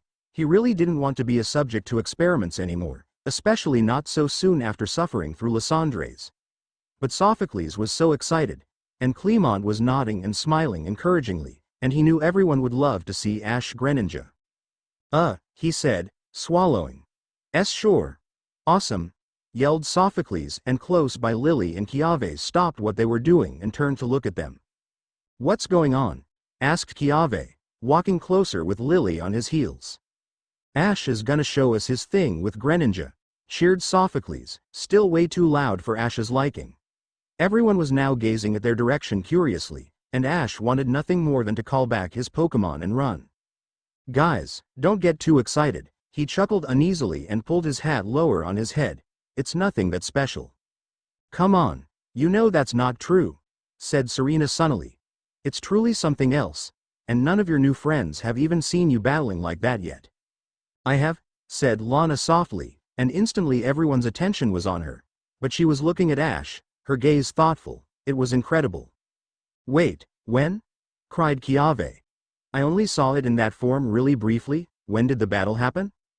Lana was still staring at Ash and he shook his head at her, ever so slightly. Then, he wrapped his non-splinted arm around his legs and focused on just breathing. In and out. "When I went down to the labs to help him," continued Lana, turning back to the group. "But I shouldn't be the one to tell that story. And if Ash doesn't want to do it now, I don't think we should pressure him." Ash stared at his trembling hands, disgusted by how scared he felt. He had done it a million times with Greninja, after all. Why did it feel like the end of the world, now? But he just said he wants to do it, argued Sophocles. You heard it too, right Clement? Lily murmured. Hey, maybe we shouldn't, Ash? Asked Mallow. He knew they were now all staring at him, and he gritted his teeth, sucking in a breath. Get a grip, he thought desperately. You're making a fool of yourself. Then, suddenly, a shadow fell on him, and he raised his head in surprise.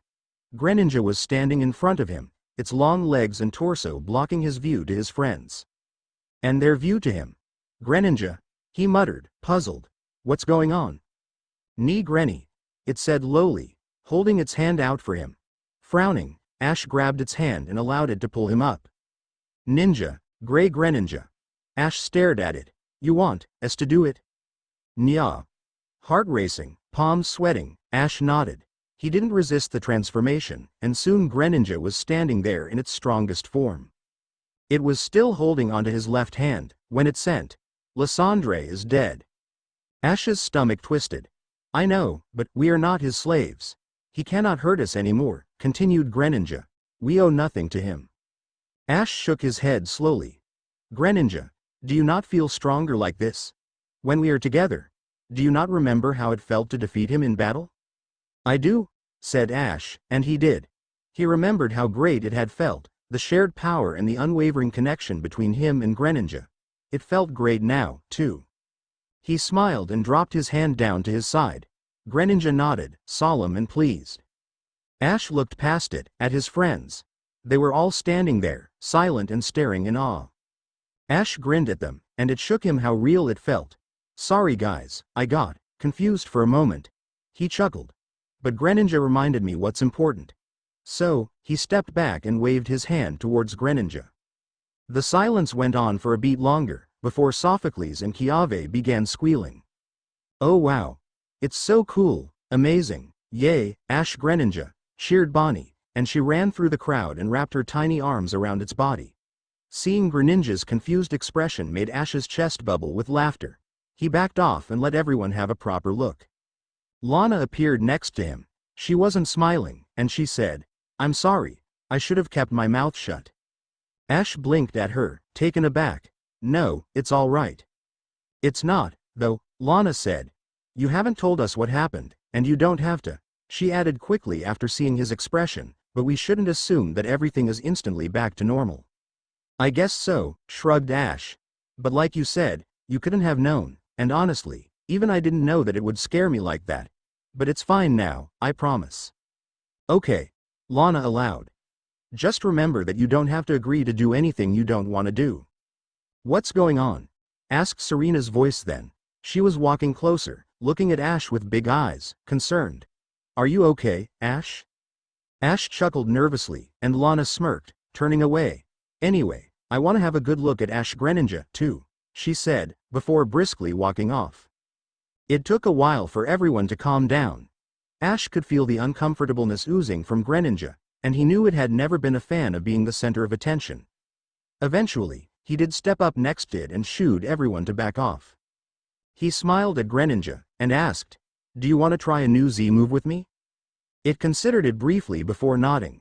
Great, grinned Ash. It's called Breakneck Blitz. I'll guide you through it, don't worry. Sophocles was looking at them with stars in his eyes. Oh cool, you're doing it, he cried. Can we record it? Please, Ash? Ash shook his head. Maybe later, Sophocles, he said softly, but not today. The boy seemed to finally understand that something was going on. He bit his lip, taking a step back. Oh, he mumbled. Okay, sorry. It's fine, smiled Ash, and ripped off the shoulder brace. He dropped it on the ground and walked farther away from the group, Greninja following him. Ash pointed at a large boulder on the edge of the meadow. Let's aim there, Greninja. Just be careful with the rubble flying at you after you've hit it. Nya. It confirmed, crouching in preparation. All right, Ash began, focusing. He placed his Normalium Z on his Z-ring, and the energy started instantly building. With our full power. He took the Z pose with Greninja. Greninja lit up in blue flames and its eyes thinned to slits. Ash felt himself vibrating with the power, and he shouted, "Now, breakneck blitz." Greninja charged, and it moved so fast it was almost invisible. It hit the rock with a massive explosion, and Ash shielded his head with his arms instinctively, feeling the impact rattling him to his bones. Smoke and dust billowed, and when that settled, Greninja was left standing in the middle of an open field, the rock as good as vanished. Everyone watching them cheered, even some random passers-by, and Ash grinned. He felt happy and relieved, and somehow like a big weight had been taken off his shoulders. They had done it, and nothing bad had happened. Greninja jogged back up to him and Ash could see it was happy, too. Though, that was before someone yelled, loudly, "Ash!" He whipped his head around and Professor Kukui was standing at the edge of the meadow, glaring at him. Ash felt his grin grow awkward, and he rubbed his neck in embarrassment. "Oh, Professor, hi," he called back. Professor Kukui walked closer, picking up the discarded shoulder brace on the way. "You seem to have dropped something," he said sternly, though Ash could see he was fighting against a smile, his lips twitching. Ash bit his lip, fighting a smile as well. Yeah. Sorry, Professor." Professor Kukui laughed, and he looked at him warmly. "I'm here to take you to your checkup at the hospital. You better put this back on, or the doctor's going to be mad." Ash grinned and did as he was told, and the professor glanced around him, spotting Greninja. "Oh, so this is the famous Ash Greninja," he said curiously. He stepped closer, his tall form throwing a shadow over them. Fascinating. Without thinking, his heart suddenly racing, Ash stepped between them, shielding Greninja with his body. He stared up at Kukui with wide eyes, and it took him a half a second to realize he had messed up. Kukui backed off instantly, his hands wide at his sides. He looked at Ash, hurt and confusion flashing across his face before his expression settled at apologetic. "I'm sorry," he said quickly, finally stopping at a good distance away from them. "I didn't mean to." "It's fine," said Ash, his throat feeling tight and his hands suddenly freezing cold. "Let's just go." "Okay." He turned his back to Kukui and called back Rowlet, Lycanroc and Litten. Pikachu jumped onto his shoulder, and he tried to recall Greninja, too, but the Pokeball wasn't working. "Greninja, what?" he asked, frustrated. Greninja shook its head and seemed as baffled as he was. "Maybe it won't work while its bond evolved," suggested Kukui quietly. Ash glanced at him and seeing his grim expression, he felt regret gnawing at his stomach. He knew he had frightened the professor, and he hated it. "You think so?" he asked, attempting a smile. He turned back to Greninja and tilted his head. "Why aren't you de-evolving?" he asked silently. "Are you sure you want me to?" It sent, frowning. "What?" Ash asked, surprised. Then, he understood. "You mean 'cause of the professor? No way, he's a good guy. I just..." He sighed. For a second I thought he was someone else. Greninja gazed at him for a moment longer, before it nodded and de-evolved. Ash recalled it and turned to face the professor. "I'm ready to go," he said lightly, and waved a hand at his friends. "See you soon, guys," he called. They had been watching the scene in confused silence, but they waved back after a second. "All right," nodded the professor, his posture finally relaxing a bit. "Follow me." Eventually, sooner than anyone liked, it was time to head to the airport. After getting hugged to death by his mother, Ash was approached by Serena, Bonnie and Clemont. "Kalos, all right?" said Serena, sounding slightly chalked up. "Let us know how it's going out there." "Yeah, of course," said Ash. "I want to hear how Greninja likes it in Alola." Bonnie added firmly. "I bet it's gonna be confused at first." "Take care, Ash," Clemont said softly, "and remember that we are always happy to help." Ash smiled, wide and real. "Thank you, guys. You take care, too." They hugged briefly, and Ash walked off to where Professor Kukui and the rest of the group were waiting for him. With a final glance back, they left Kalos, and everything that had happened there, behind. It was late at night when they arrived on Mele Mele Island, and the journey back to Professor Kukui's house went by in a weary, comfortable silence. They stepped into the quiet house and Kukui turned on the lights, heading into the kitchen. Ash dropped his backpack in the middle of the floor and threw himself on the sofa, groaning in exhaustion.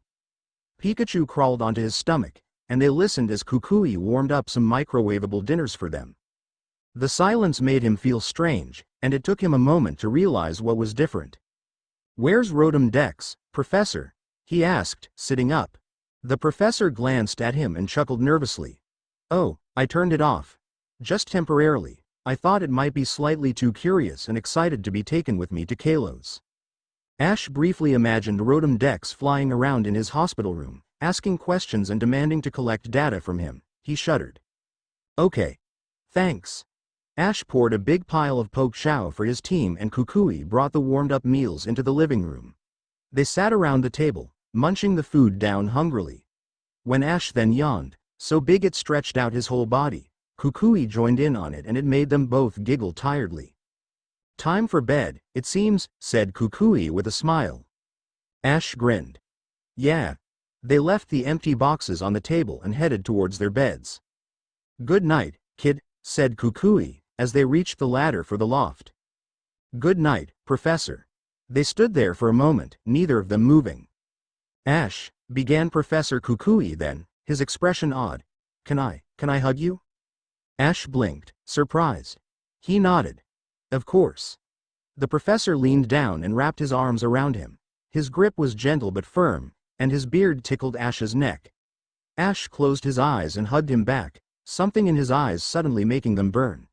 He sniffled, pressing his face against Kukui's shoulder. It was solid and warm under him, and he never wanted to let go. After they separated, Kukui patted his shoulder and smiled shakily. "Thank you, good night, now." Ash nodded numbly. He climbed up the ladder and leaned down to peek over the edge. "Night, Professor Kukui." He shuffled over to his bed, still half made from the morning he had first felt Greninja reaching out to him, and fell face first into the blankets. Pikachu curled next to his head, and although his eyes were closed, through his aura he felt the rest of his Pokémon gathering on the carpet next to them. He smiled, breathing out slowly. He hadn't slept so soundly in a long, long time. The end. I hope you guys enjoyed this video. Please let me know your thoughts and reviews in the comment box. Now I will see you in the next video.